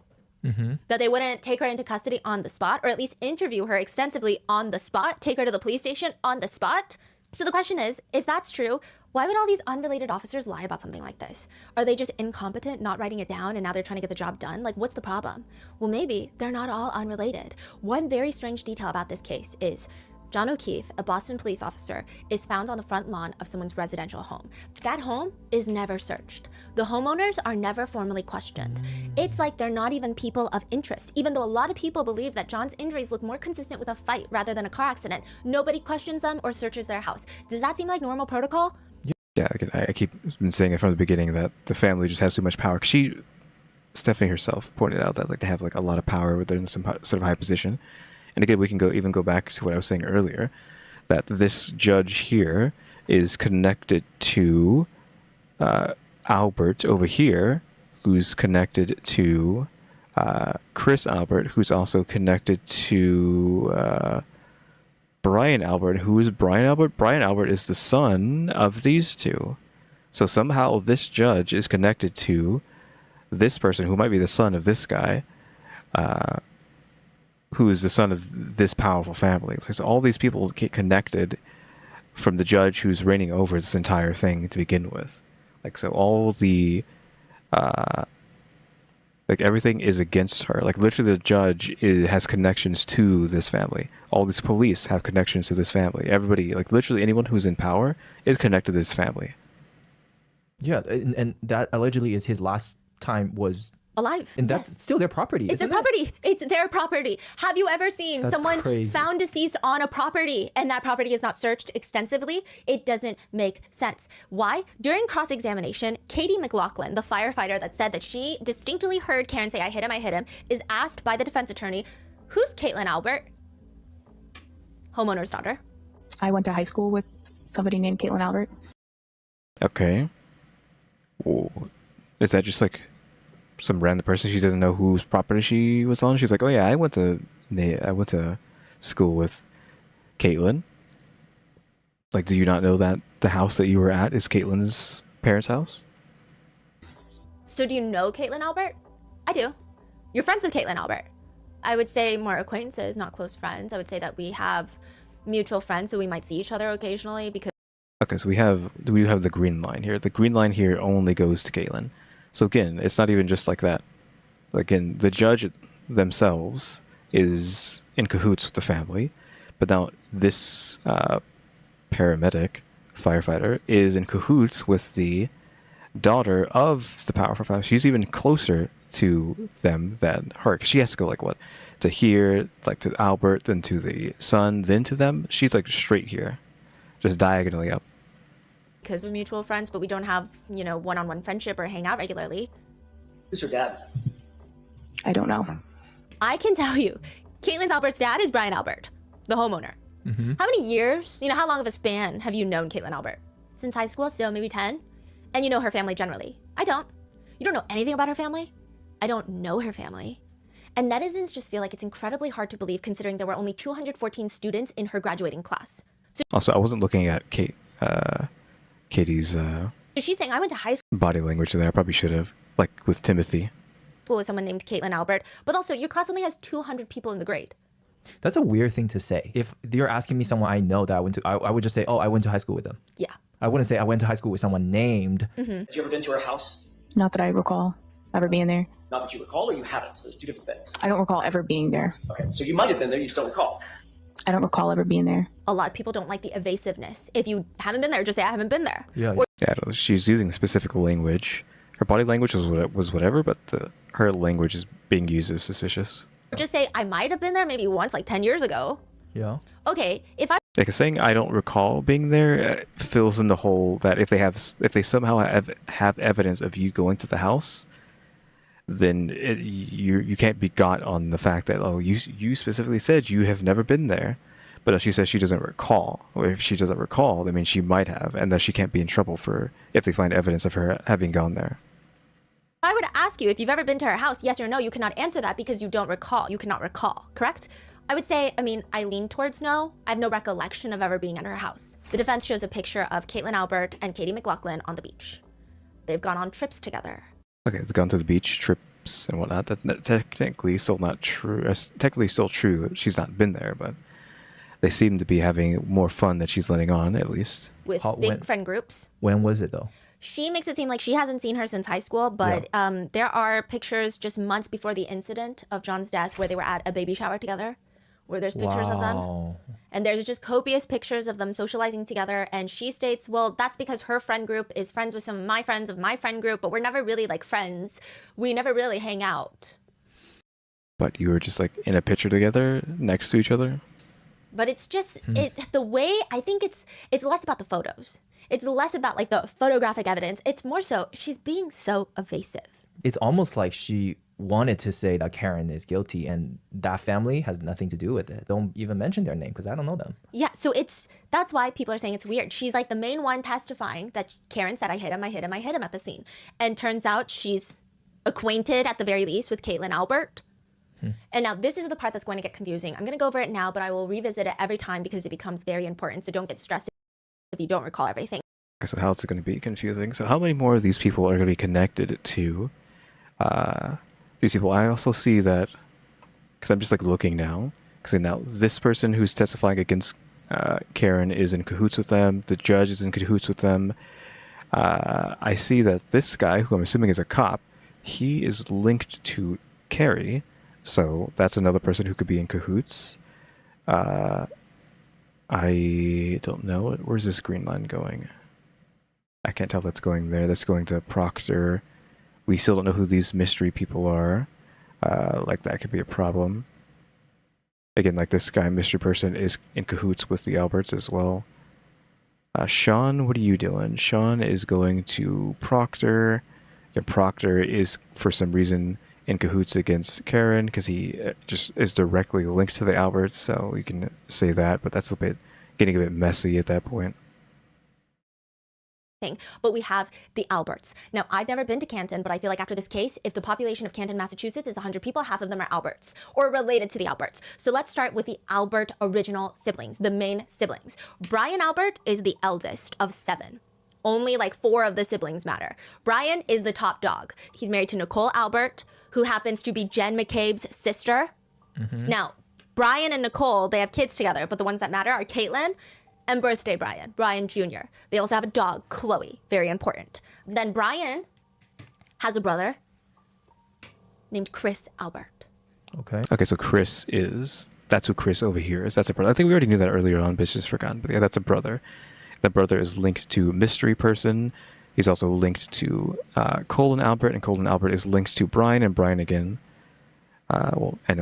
He's linked to Brian. Brian is up to them, but then Colin over here is linked to Judge, potentially, if this green line is somehow connecting to him, because it's hard to tell. But for some reason, it looks like he's connected to the Judge. Okay. Chris Albert is married to Julie. Julie happens to be best friends with Jen McCabe. Julie and Jen McCabe are best friends. Okay, so these two were in family together. This is his brother. This is a friend of his wife's sister. Okay. And Jen McCabe is Nicole's sister. Right. They're best friends. Okay. They've been best friends for a really long time, and it's not because they're distantly related. They're genuinely best friends. And oh, ads. Forgot to turn that off. Oh, let me skip that. Forgot to turn the ads off again. Okay. They've been best friends for a really long time, and it's not because they're distantly related. They're genuinely best friends, and they're family. Now, Chris and Julie also have a few kids, but the only one that really matters is Colin Albert. They, Chris, Julie, Colin, used to live 2 houses down from John O'Keefe. Okay. So for some reason, these guys were living next to this guy. Also, that makes sense. Like his brother's kid. So these two... are they cousins? Is that how that works? Because this is like Brian's uncle, and then his child would be cousin? Question mark? Because he's the nephew of this guy. So these are cousins? Question mark? Used to. Yeah, and this is very important. Used to as like when this crime happened or years before the crime happened? They moved away 1 year before the crime. And this is very important later because Karen will later say the only person she's ever seen John have problems with, Colin Albert. Okay, is Colin a troublemaker? Because I would assume Colin is young because he is a child of them. I mean, Brian isn't that young, but... Colin maybe looks like he's 20, maybe he's in his 30s, well not 20, maybe 30. Brian looks older than that, but maybe he's 30, maybe he gets into a lot of trouble. And because obviously John is a police officer, so he probably gets in trouble for stuff, and then John actually does the law that he's supposed to, and maybe all of these guys are bought out by the Alberts, and they just let Colin do whatever the heck he wants, but John is like not bought out by the Alberts, and thus gets on Colin's case. Teenager neighbor leaving drunk beer bottles on John's property. I see. Then there are 2 other main Albert brothers we'll get into. Well, I'm so sorry. I'm so sorry. Was Colin Albert at the party? They find out that he was months after. Okay, so now we know that he was there too. So who all was there? I don't think she wanted to go. She was there. This their house. He was there, and his friends were there. Colin was there. These, actually both of them were there. I think her husband was also there too. In the initial reports, nobody lists him. Wow. Oh yeah, Colin's gonna be like the focus of the next episode. Wow. Colin's a huge focus later. Now this is important also because Michael Proctor, no nudes yet Proctor, he's the main investigator. Well, one of the main investigators, right? Yeah. His sister is Courtney Proctor. Okay, so this is his sister, because we already saw the blue line equals, equals sibling. She is green lined to Chris, which of course Chris is the father of Colin. She had any other weird lines she got going on? She has a line going over here somewhere. This could also be that, but this is going down. These lines are hard to read. Once you get to this point, they're all just like mixing together, so you don't know. But there's like this line that's going down, but that could have been the line connected to Beverly over here, which is what I don't know.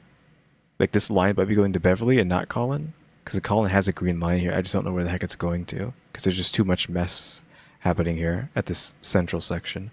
But who is Courtney attached to, other than Albert and Good? Yes. Who's best friends with Julie? Oh, okay. She's best friends with him. She's also connected to Albert. So she's best friends with her, and they're best friends. So this is probably like a trifecta of a friend group that's going on between these three.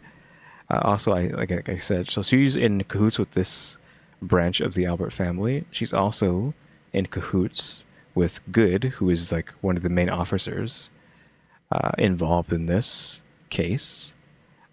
So that's not good. Okay. So they're all best friends. Yeah. This whole house is a best friend party. Yeah, they're all related or they're all best friends. This is crazy. Like, yeah. Small town is so scary. Michael Proctor's mom even said in like a social media post that the Alberts are like the Proctor's second family.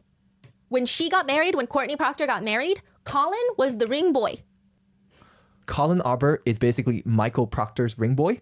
Or no, Courtney Proctor. But aren't they married? Oh, sister. I'm so sorry. Yeah, his wife is Elizabeth. She's not on here right now. Okay. But yeah.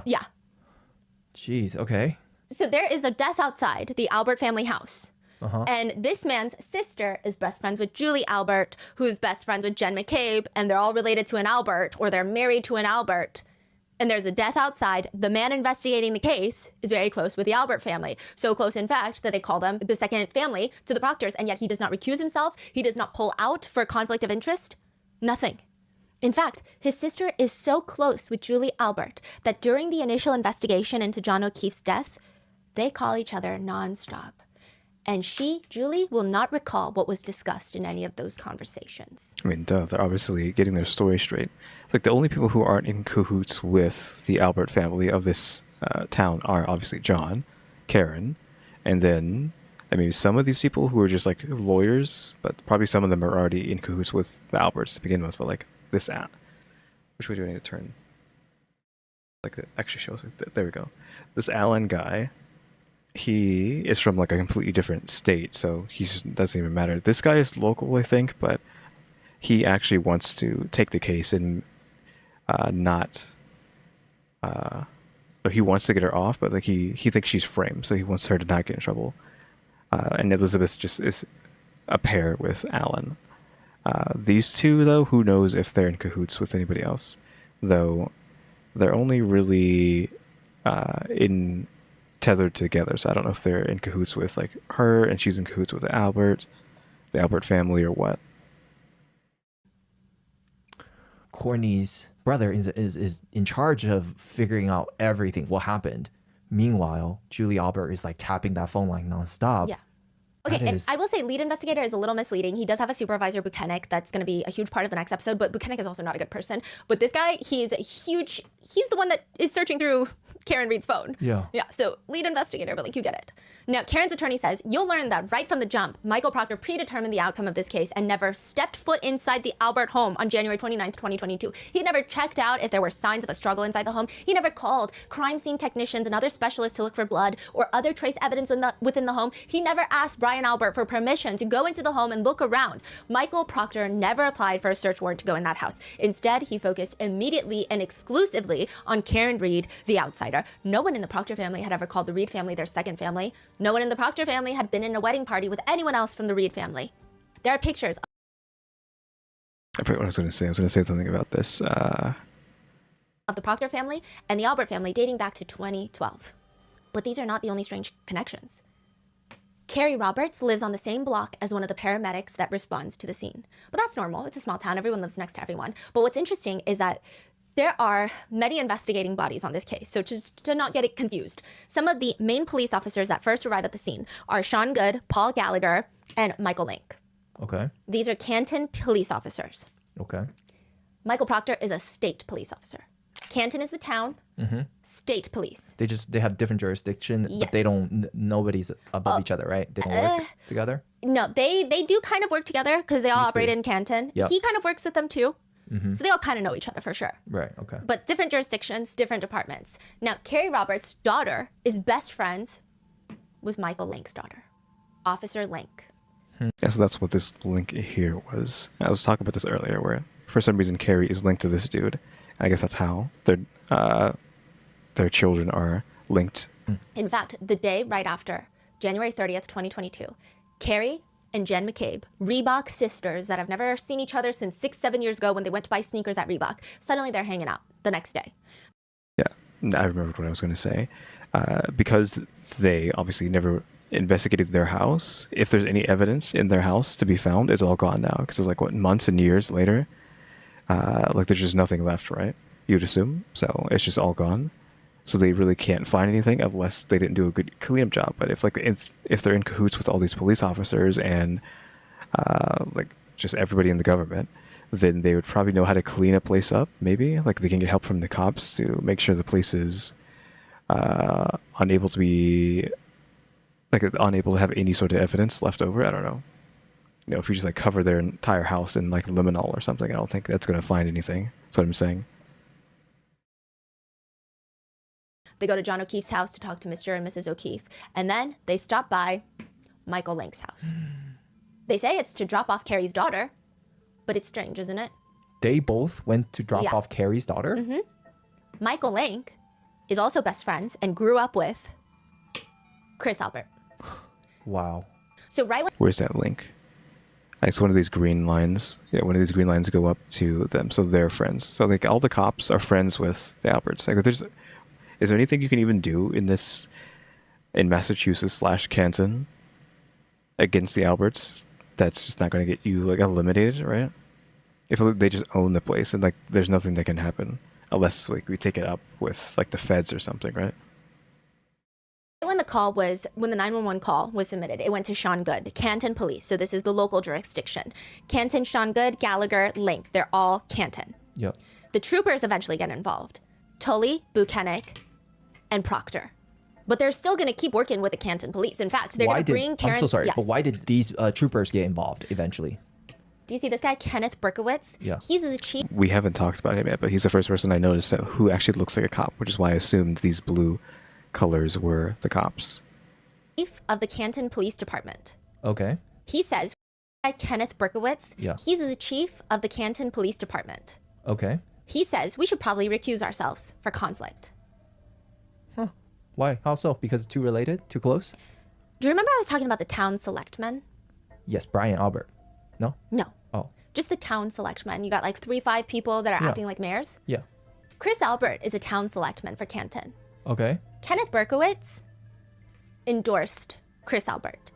Chris Albert and the other selectmen oversee the police department. They oversee the budgets. They oversee administration. Dang. They oversee public safety. I thought Brian Albert is also a town selectman. No. Oh. Yeah. What does Brian do again? Brian Albert?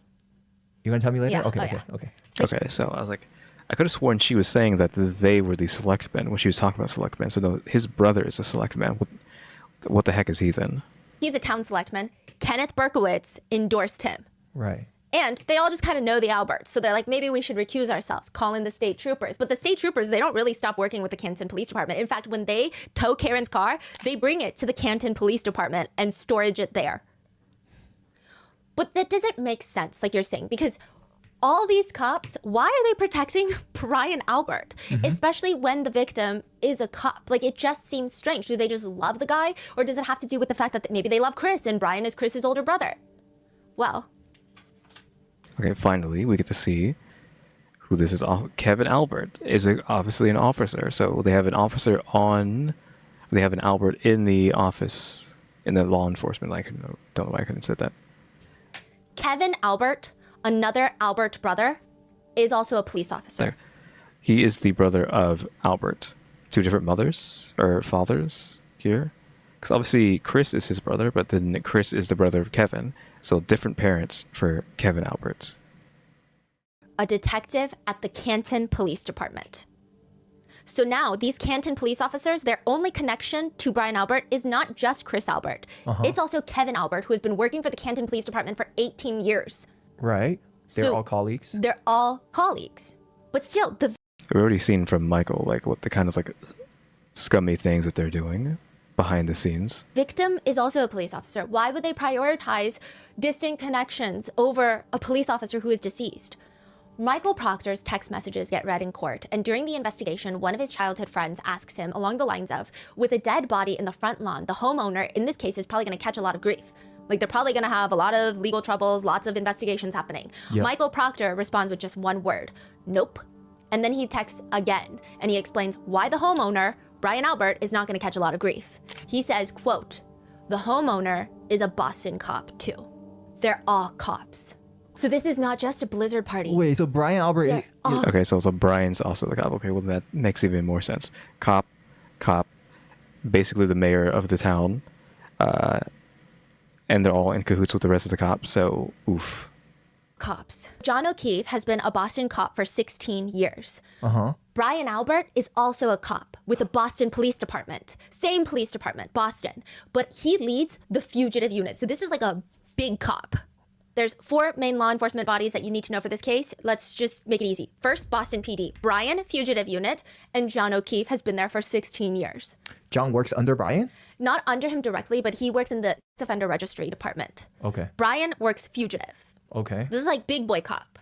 Then you have the Canton Police Department. This takes place in the town of Canton, not Boston. So Boston PD don't have jurisdiction, even though it's one of their own, and the death happened right outside another one of their own's house. Okay. Then you have Canton Police Department. They're the ones investigating first because it's in their jurisdiction. You've got Chris Albert being heavily connected, being the town select man, being friendly with the chief of the Canton Police. Then you have Kevin Albert, who's part of the Canton Police Department. You also have a potentially suspicious neighbor. So right across the street from Brian Albert's home is another Canton police officer, Tom Keller. And he conveniently says that his ring footage did not catch anything of importance that night, so he deleted the footage.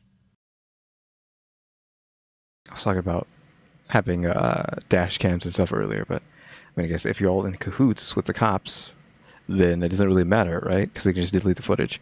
Also, I'm thinking that, well, these aren't like that, but he has a baby blue border, but then like his outer border is red, and so is Chris Albert's, and so is Kevin Albert. So does the outer red border mean you're like an Albert, like a pure Albert?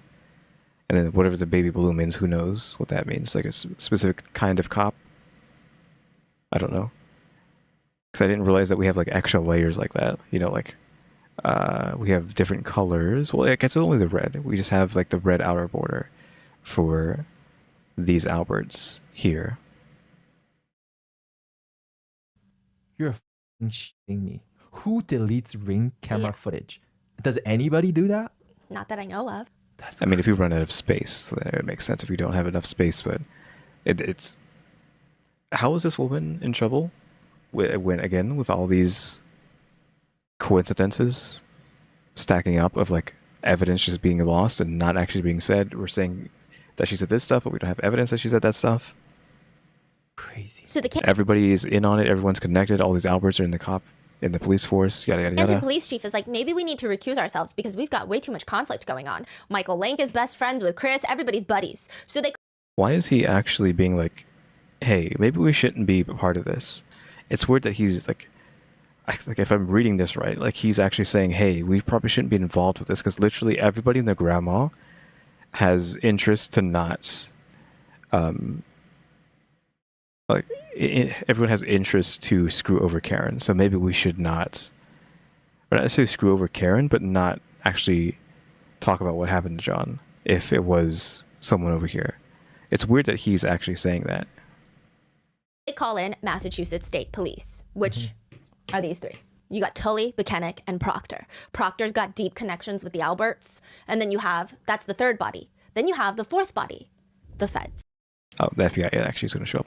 But yeah, so he was like, hey, we're too connected. We should call in some other people. So we call in these three, but it's like, this guy is literally connected to this dude, so it doesn't really matter. You still added someone who is a part of this.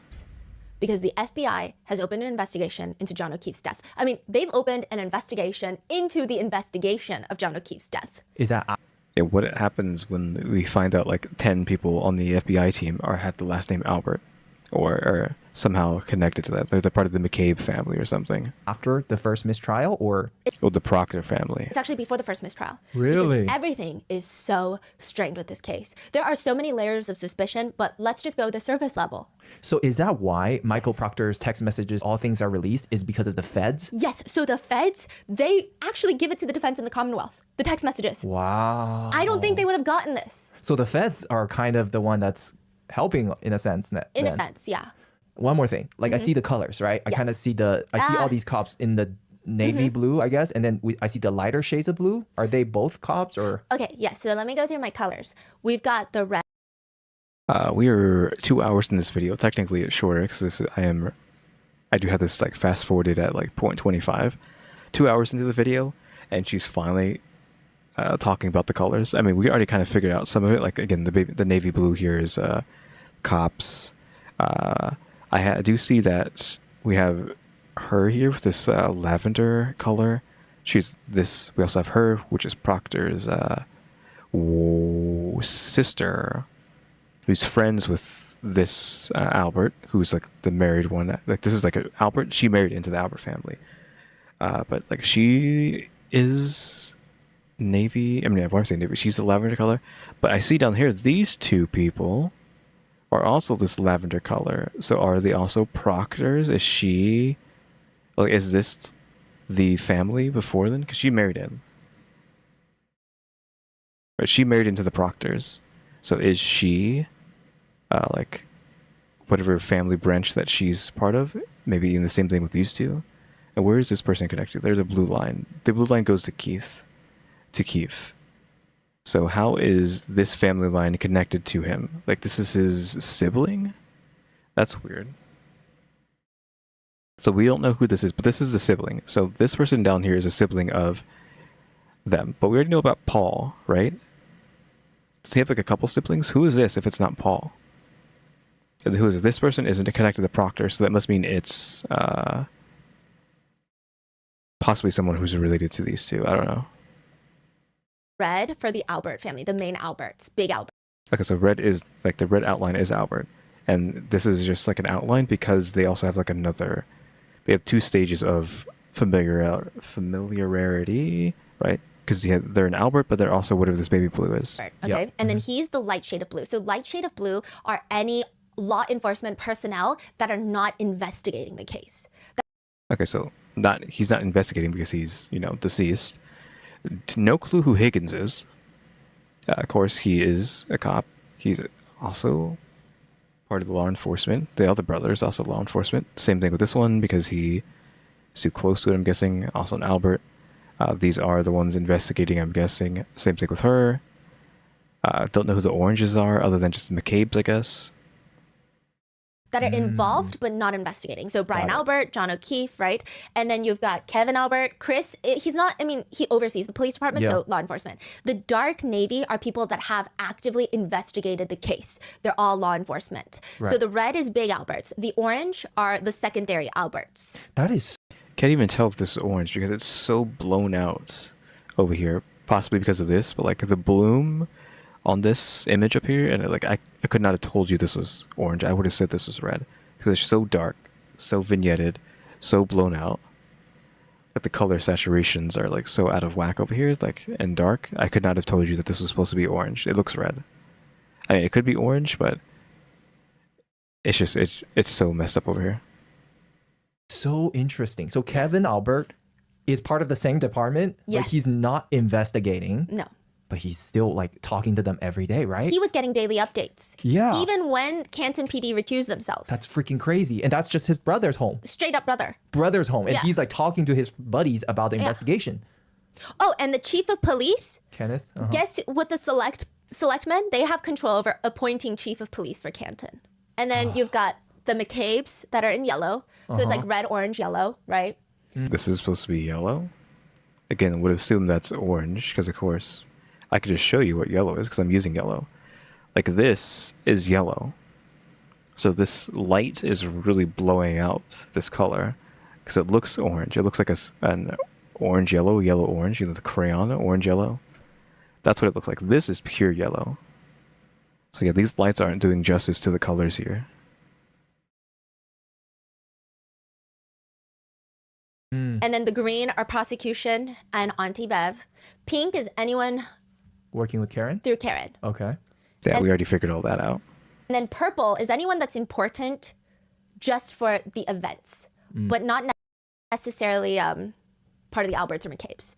Okay, so we have these purple aren't necessarily related to these two, even though she is a proctor.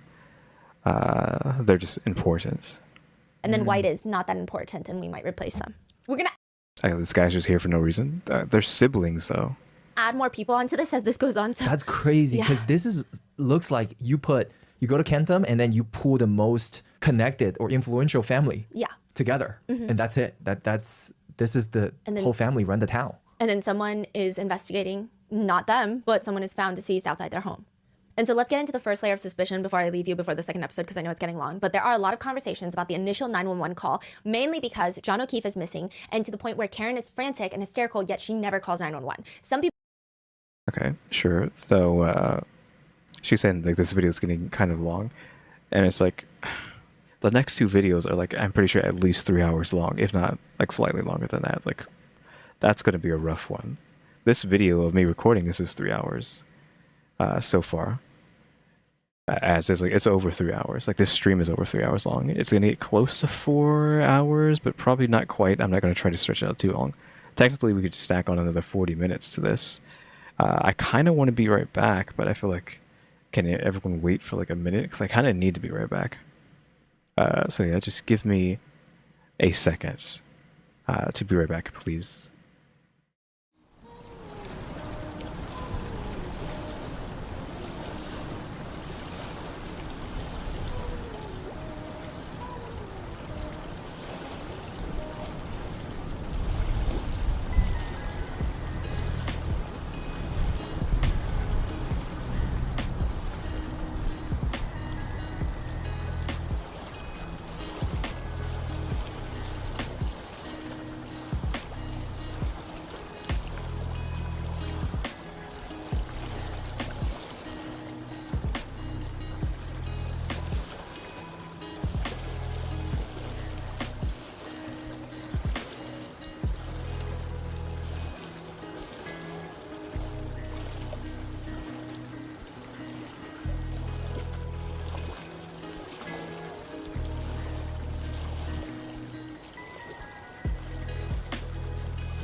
Alright, I am back. Hopefully it's actually working. Okay, they did.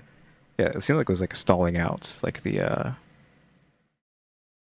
like OBS. I think OBS is still fine. I clicked the stop ads button to make sure like that didn't go away. Let's get back into it, because we could be here for like another 40 minutes if I like talk for like 20 minutes worth of, well, I guess not quite 40 minutes, 30 minutes, because again, it's increased by a quarter or so. People think that's weird. Some people think that it's not weird, because imagine calling 911 on your cop boyfriend and then he just ends up drunk at someone's house and now you're embarrassing him and everybody else involved and you're like the hysterical girlfriend. But didn't they also say that you can't call until like 24 hours or something? You can't call for 24 hours. Like the best you could probably do is lie that they're elderly and have like a medical condition, but you probably shouldn't lie to the cops at all, but like they really don't care. They'll say he's an adult, he could be sleeping with his mistress right now. Yeah, there's no missing persons case at all, blah, blah, blah. But some people kind of critique Karen for that. Other people critique the actual 911 call, which was placed by Jen McCabe, and they say she's weird. The 911 call goes, what's your emergency? Yes, I need someone to come to 34 Fairview Road in Canton, Mass. There's a man passed out in the snow. You're in Canton? Hold on, I'm going to tell the Canton Police to call him. You're connected to Norwood, okay? Yeah, I don't know why I did that. It's the tower's address. Stay in line. I think he's dead. You need to, you got to get here ASAP, okay? I'm going to stay in line. I'm going to again. Karen's in the background screaming, Jen, I know. Where are the blankets? I don't see the blankets. So Jen is trying to get the blankets from Carrie Roberts' car. I know. Where are the blankets? I don't see blankets, Carrie. You know what's interesting about this? You know who probably has copious amount of blankets? The homeowners? Your sister, Jen? Oh yeah. Wasn't even really like thinking about it, but yeah, that would make sense. Like, hello? Literally, knock on the door of the house that you're at to go try to get help. Can't find the blankets, why wouldn't you go to your sister? Or... Oh yeah, not even thinking about that. Yeah, her sister is literally right there. Your brother-in-law who's sleeping I don't know how many feet away from you, because he's a first responder and you know that. And I also think it's very strange, because I feel like every family has that one person that when shit really goes down, you call that one person. And it appears to be Brian Albert in this family. And he's sleeping right there and you don't wake him. That is freaking crazy. I feel like every family has that one person you call for everything. Yeah. But nevertheless, she gets transferred to Canton 911. What's going on? There's a guy unresponsive in the snow. So it went from there's a man in the snow to now there's a guy in the snow. A lot of netizens. I think that's why she like made it. It just took so long to say like he's a cop, because like there's literally a cop 2 feet away from y'all, and you're not going to be like, hey, can you come help us, cop? Who's literally a step away. Or critiquing, it feels like a lot of distancing language. Jen says, I'm just trying to communicate effectively with the police, instead of saying my friend, my buddy, my guy named John. She's saying she's trying to be very assertive with how she's talking. I mean, just the fact that she's not calling her sister or brother-in-law, that alone makes her way more suspicious than Karen, in my opinion. Yes, and what's even more suspicious is that as she's calling 911, you can hear like Carrie and Jen arguing about what to do. So the whole time they're arguing about, do we flip him over? No, we can't flip him over because he like might get a spinal injury. Like you don't hear the words exactly, but later they'll all testify that this is what happened. And at one point, Karen is trying to warm him up with her body heat. Carrie's getting mad and she's like, shut up, Karen. Like there's so much going on. Would you not just be like, hey, both of you guys shut up. I'm gonna get a first responder. Yeah. The phone with the ambulance. I know, honey. I know. Look, Carrie, you got to get off him, honey. It's not like they've got it down pat. It's not like they know what they're doing. You're saying like this whole thing all night long until the body gets taken away. Nobody talked to Brian and Nicole all night. No. Well. You mean well? Out of nowhere? Yeah, she was saying that like they just slept all night. Didn't hear any of the cops roll up or any of the ambulance or anything. They just stayed at home and just slept all night. There's a phone call made from Jen McCabe to Nicole. At what time? Right at 6 in the morning, like right around the time that they're supposed to be coming. They're supposed to be coming? 234 Fairview. So she calls her sister before they actually get there and find John. Way there. Yeah, and they pull up to the house. They say it's butt dial. But still, did anybody ask Jen, why didn't you just knock on your sister's door? I don't recall. Everything is I don't recall. That is crazy. Yeah, because saying I don't recall, I guess is somehow like a decent defense in court to say I don't recall. Because then, like I was saying earlier, saying that means if you get caught in a lie, we can't be caught in a lie. Because you're not saying one thing or another. You're sticking to a gray area, which means if they say, oh, we found evidence of you doing this or being there or doing that. You'd be like, oh, well, I said I didn't recall, so I don't know if I did or didn't do the thing. Now, John O'Keefe is found laying in the snow at approximately 6 a.m. So far, nobody says they saw him in the snow prior to this, but Karen, she did in fact leave the house, and that's verified at around like 12:30ish. So that means his body would have been out there from 12:30 to like 6 in the morning. So why is Jen McCabe Googling at 2:27 how long to die in the cold? There is a Google search from 2. Yeah, we heard that earlier, but where was Jennifer when this happens? Was she at the party still? Was this party over by then? Was she at home? 27 a.m. HOS in the cold.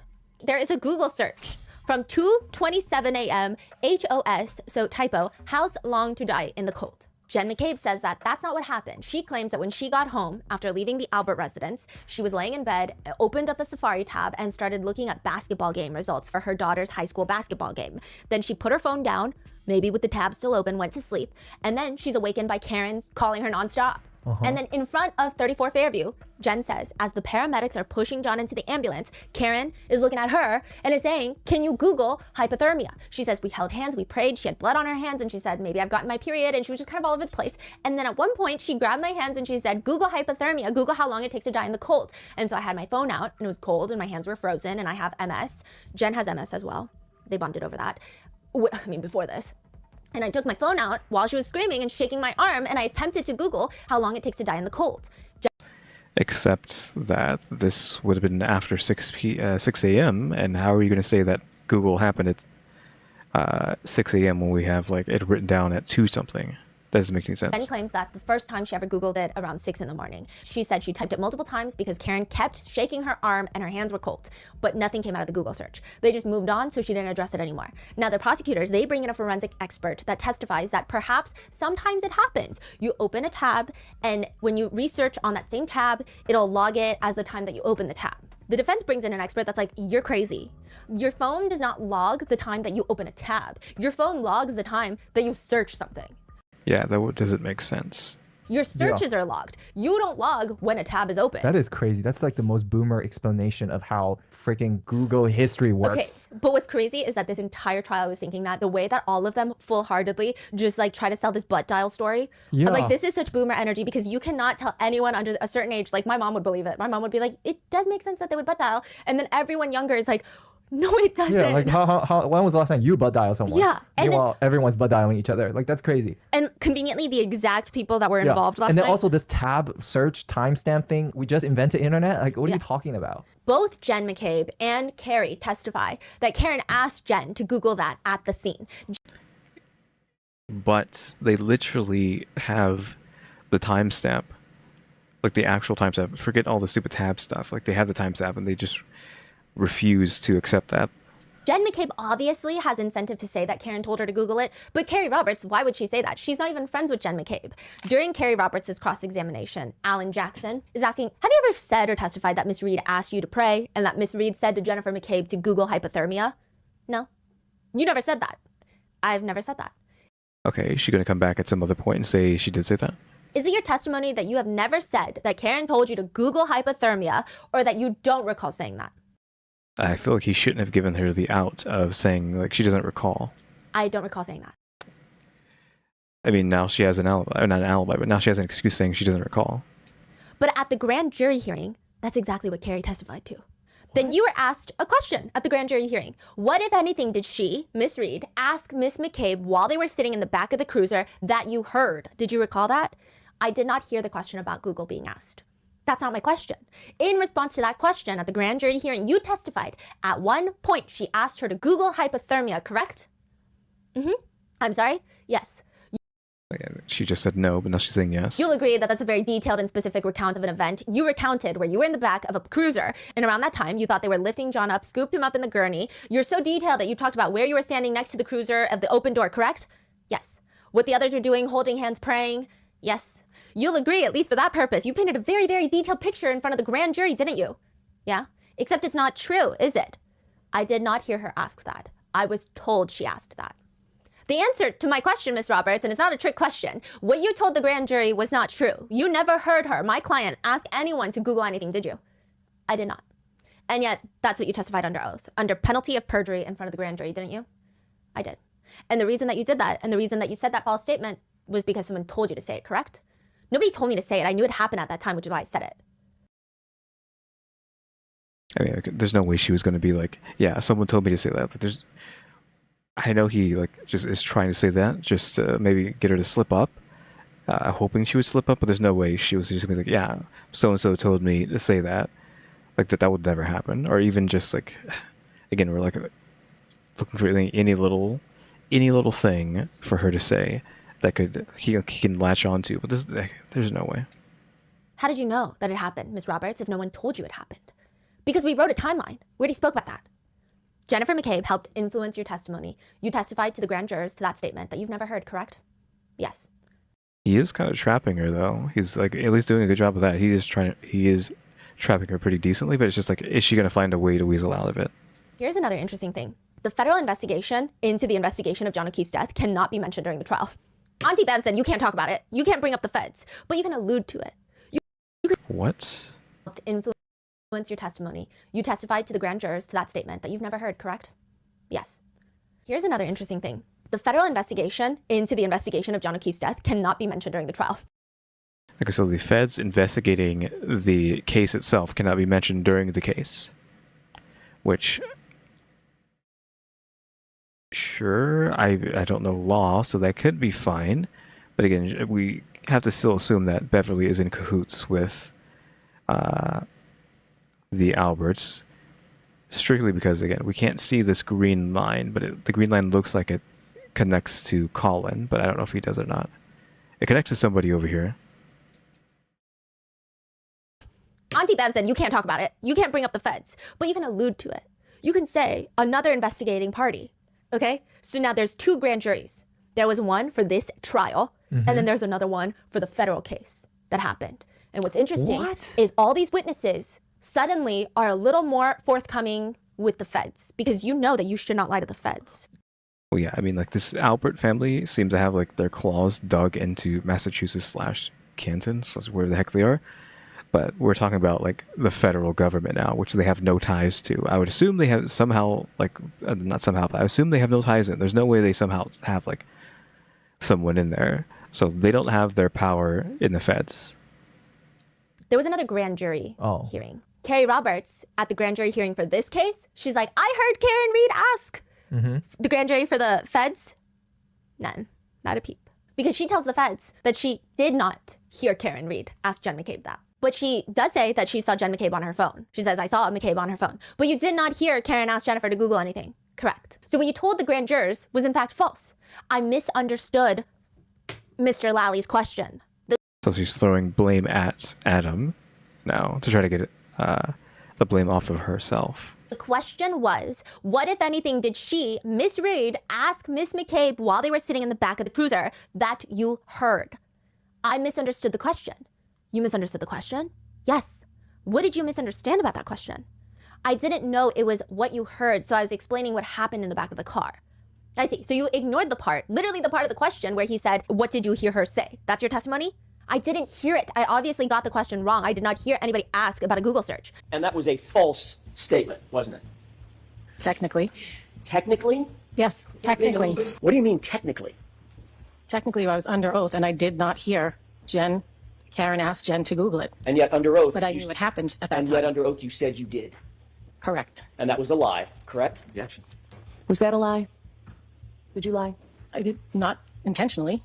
But you did. And not intentionally. Okay, that's the end of Understood this. the question, Mr. Jackson. All right. Is there any other question, or is that it? I didn't know what she just said. I said I misunderstood the question, Mr. Jackson. Is it that aggressive? Yeah.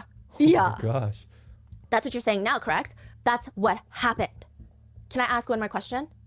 In that quote, you said at one point, she asked Jen to Google hypothermia and how long. And then you corrected yourself and finished with Google hypothermia. What did you mean by how long? What were you about to say? I don't recall. Had someone told you something about a phrase that started with how long? I don't recall. For instance, how long to die in the cold? I don't recall. Okay, now we're just like spamming, I don't recall, over and over again. Again, if someone told them to just say, don't recall. I mean, all their buddies are part of the cops and law enforcement, so it's just them just spamming, I don't recall, over and over again. Though she never looked up hypothermia. As far as we know, she just looked up how long does it take to die in the cold, right? It's not like she can say she didn't look that up. We have like the literal timestamp of her looking up that specific thing. So I don't recall. I don't recall. let me just spam I don't recall every time I'm answered a question. I can't. That's like, what is it? Like anything that could get me in trouble. Just spam I don't recall. Don't recall. Like, for instance, I don't recall. So suddenly, not a lot of recollection happening. Carrie Roberts is a little odd. Some people think that Jen's energy is also very odd. So both of the other women that were there, I mean, some people think Karen's energy is odd. So everybody is suspicious to some, but it's weird that the Alberts never go outside. Attorney Little, Elizabeth Little, asks Nicole Albert, and inside your house, you had plenty of blankets and other items that you could have been comfort to a man laying in the snow, correct? Yes. And you were lying next to a first responder? Yes. And neither you nor your husband came outside to help Johnny, correct? We did not go outside because we had no idea what was going on. We were sound asleep until my sister came into my bedroom. Brian and Nicole are adamant that one, they did not hear anything. They were woken up because after John O'Keefe's body was taken to the hospital, Jen was instructed by those officers to go wake up the homeowners. They're adamant on that. And two, they're adamant that by that point, John was already taken to the hospital, so they didn't feel like they needed to rush down and outside and try to save him. In fact, Brian Albert Sr. says, I was just woken up out of a cold sleep from hanging out the night before. By the time I came downstairs, the police were already in my house. John was already gone. There was nobody to save. I mean, I would have taken a bullet for John O'Keefe because he was a fellow cop. That's the most ridiculous question that people always ask. It made zero sense. What am I supposed to do? Run out the front in my underwear, running yellow tape around the fire hydrant? I didn't see that there was a reason to go outside like that. The police had already been in my house. They had already talked to us about what was going on. It was a snowstorm at that point. They were trying to conduct an investigation that I didn't want to interfere with or have anything to do with. He continues, at that time, there was no victim in front of my house, so there was no first aid for me to give. There was nothing else I could do. But they have a member of their family. Oh, Chloe? Okay, finally, the dog comes into play. Because we were not doing anything with the dog for like a million years. And all it has to do is just that it's the dog of Brian and Nicole Albert. So how does this come into play? Was the dog making no... What could it be other than the dog making noise, right? Like, John had claw marks on him, but we're assuming they're claw marks, the scratches or whatever. How's this dog going to come into play? Is it just barking? That they both testified sleeps in their bedroom, the very front window facing the flagpole. Mm-hmm. And this family member, people have testified and reported, Chloe is not good with humans, not good with strangers, and not good with other dogs. You're telling us she did not bark? She did not wake up the Alberts? Right. They just slept through it all three of them?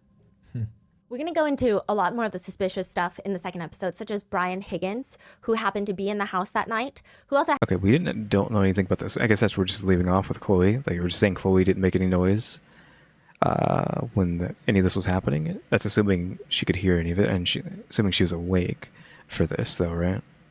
Had a crush on Karen Reed. So that's going to get very complicated. But... What? Who even is this? He's a guy on the law enforcement.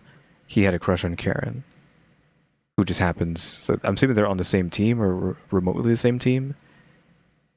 While Carrie Roberts is being interviewed for the second time inside of Jen McCabe's house, right after they made a timeline of events, Jen McCabe is in a family group chat with Brian Albert, Nicole Albert, the homeowners, and her husband, Matt McCabe. And they start messaging. Matt McCabe texts into the group chat because Chris Albert apparently reported to all of them that troopers had come into his place of business, so his wife owns a restaurant, and they're asking about the case. So Matt is saying, tell them the guy never went in the house. Brian Albert responds, exactly. What? Eating, I assume. Ask Chris to ask some questions. Tell them the guy never went into the house. Exactly. Okay. Matt McCabe is updating the family on where the troopers are in their neighborhood. You know, coming to talk to Jen and Carrie. He says, troopers back out front, but in front of the Asian house, and looks like more has been dug up there, or at least looks like it. Wait, what does that mean? Like maybe they're digging more into the case. Now, Jen texts, Carrie is going over the timeline, which indicates that she's listening to Carrie talking to a trooper during her second interview. So Jen is listening. Carrie is going over the timeline. Matt responds, very weird that she's barely been interviewed. The whole dead comment was just told. What? The whole dead comment. What's that comment Karen again? called and said, John is dead. The whole dead comment was just told.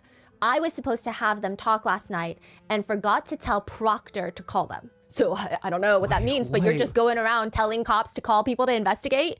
Yeah, I don't know what's going on there. He like listening in on their interviews? Yeah, it seems like it. They'll deny it. He's giving a live broadcast of what the police is getting right now. Yeah, but they'll say that they were just in their kitchen eating dinner and they heard bits and pieces, bits and bobs, but people don't believe it.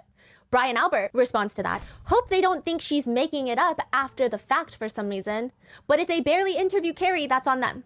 Matt responds, yes, she was hardly interviewed and I think just answered what was asked. Jen responds, are you listening? Cops here again. Nicole tells her sister, call us after. Matt responds, this girl could write a book nonstop talking about Carrie Roberts. She's talking a lot. Yeah. And Jen McCabe responds, I love it. What? What does that mean? Like, then another text. She's telling them everything. Nicole responds with just one word. Good. That is so chilling. Yeah, it's like kind of creepy, but like what are they talking about here? So you listening? Cops here again. Call us after this girl could write a book nonstop. And she's like telling a story to the cops, and she's just so good at just making something up, I'm guessing. They're talking about Carrie, I think, talking to the cops, and Jennifer's listening to her talk to the cops, and she's just spinning a web of whatever nonsense, right, that they're feeding them. Good. That is so chilling. And that is where I leave you with part 1 of this case, because none of this makes sense. And in part 2, everything we thought we knew about this case flipped on its head again and again and again. And there's so much. What is it? Karen actually did it. Also, never found out who these two are. That's going to be for another time, I'm guessing. And again, those other videos are like 3 hours long. That's going to be rough. That's like 6 hours. This video is 3.5 hours. And it's only almost 3 hours and 40 minutes. It's only that short, because I have this video sped up by 25%, right? So it's only about 100 something minutes. So if I'm doubling that by talking over it, that's around like how long this would be, right? 3 hours and 40 minutes, I think, on the dot, almost. Like, it doesn't make any sense. What are your thoughts on this so far? Have you heard of this case? And I think one of the main reasons that we found it really hard to get into it was everybody has such strong opinions. And I felt this was the first time where you could have such differing forensic analysis, forensic experts testifying to the same exact thing. Like, how is it up in the air whether or not a Google search was conducted at 2:27 a.m.? Yeah. But the fact that everything can be interpreted in different ways for this case just makes it weird. So it really does feel like a lot of emotions play on how people decide on whether or not they think Karen did it or not. But one thing's for sure, I would not trust these people. I would not trust these text messages. I will say Karen reads voicemails. Yeah, they're crazy, but I don't think it doesn't make sense for her to leave those voicemails. Yeah. But yeah, she's just an angry, upset girlfriend on the voicemails. Maybe jealous. But everyone else is more suspicious. And we already have more suspicion because I don't know if that's the next video, the Teen Boy Snapchat one, but in that thumbnail, we have his knuckles being shown, and they seem to be bruised and cut up, potentially from, assaulting somebody, beating them up. In the next episode, we're going to go into the supposed broken tail light. We're going to go into Brian Higgins and the affair. And there's just lots of other things that we have to cover. So let me know in the comments, what are your thoughts? And with that, I will see you in the next one. All right, so we have finally finished that video. We've finally gotten around to it because, again, I couldn't really get to something like this without streaming it, because uploading something this long is just not in the wheelhouse. Though the internet did seem to eventually fix itself after a certain point, and it's just been perfectly fine this whole time. But at the very beginning, it was not good. Though apparently that was okay. It doesn't really matter for something like this. That's just still images and video like that. But yeah, crazy case. Don't know what happened, obviously. I don't think we still don't know what happened. Karen might even be in jail right now. Assuming she still got in trouble just because the Albert's family is just so influential that she just couldn't get away from being framed, right? I guess we'll see. I mean, this is a 4-part series, and I feel like it's still not finished. I mean, her videos on this are finished, but whatever's happening with Karen and what happened here isn't finished. Don't know. That crazy story. Don't know when we'll get around to part 2. Just again, because it's like a 3-hour video. Yeah, 3 hours and 24 minutes, assuming that's the next video. That's like a long time. We're probably going to go ahead and just do like a short one tomorrow. Just to like have a reprieve for a second. Because I did 2 Stephanie videos back to back, right? We did Chinaverse yesterday and we did Rotten Mango today. Only because it's the 14th anniversary of my channel. If you didn't know that. So that's why we went ahead and tried to do this today. So I guess happy 14th anniversary to the channel. Yeah, I think we're good now. So we're just going to go ahead and end after all that. Been around for almost 4 hours with this stream. So guys, thanks for watching. Remember to buy my stickers and think about becoming a member. Subscribe if you haven't subscribed. Thanks for working on watch time and subscribers. And don't forget we have a throne now as well. And shout out to the members, EmmyStarr, RaleyDrew, and alexgkiller 880. Big guys, thanks for watching. Tune into the next episode. Like, subscribe, comment. Know the do. See ya.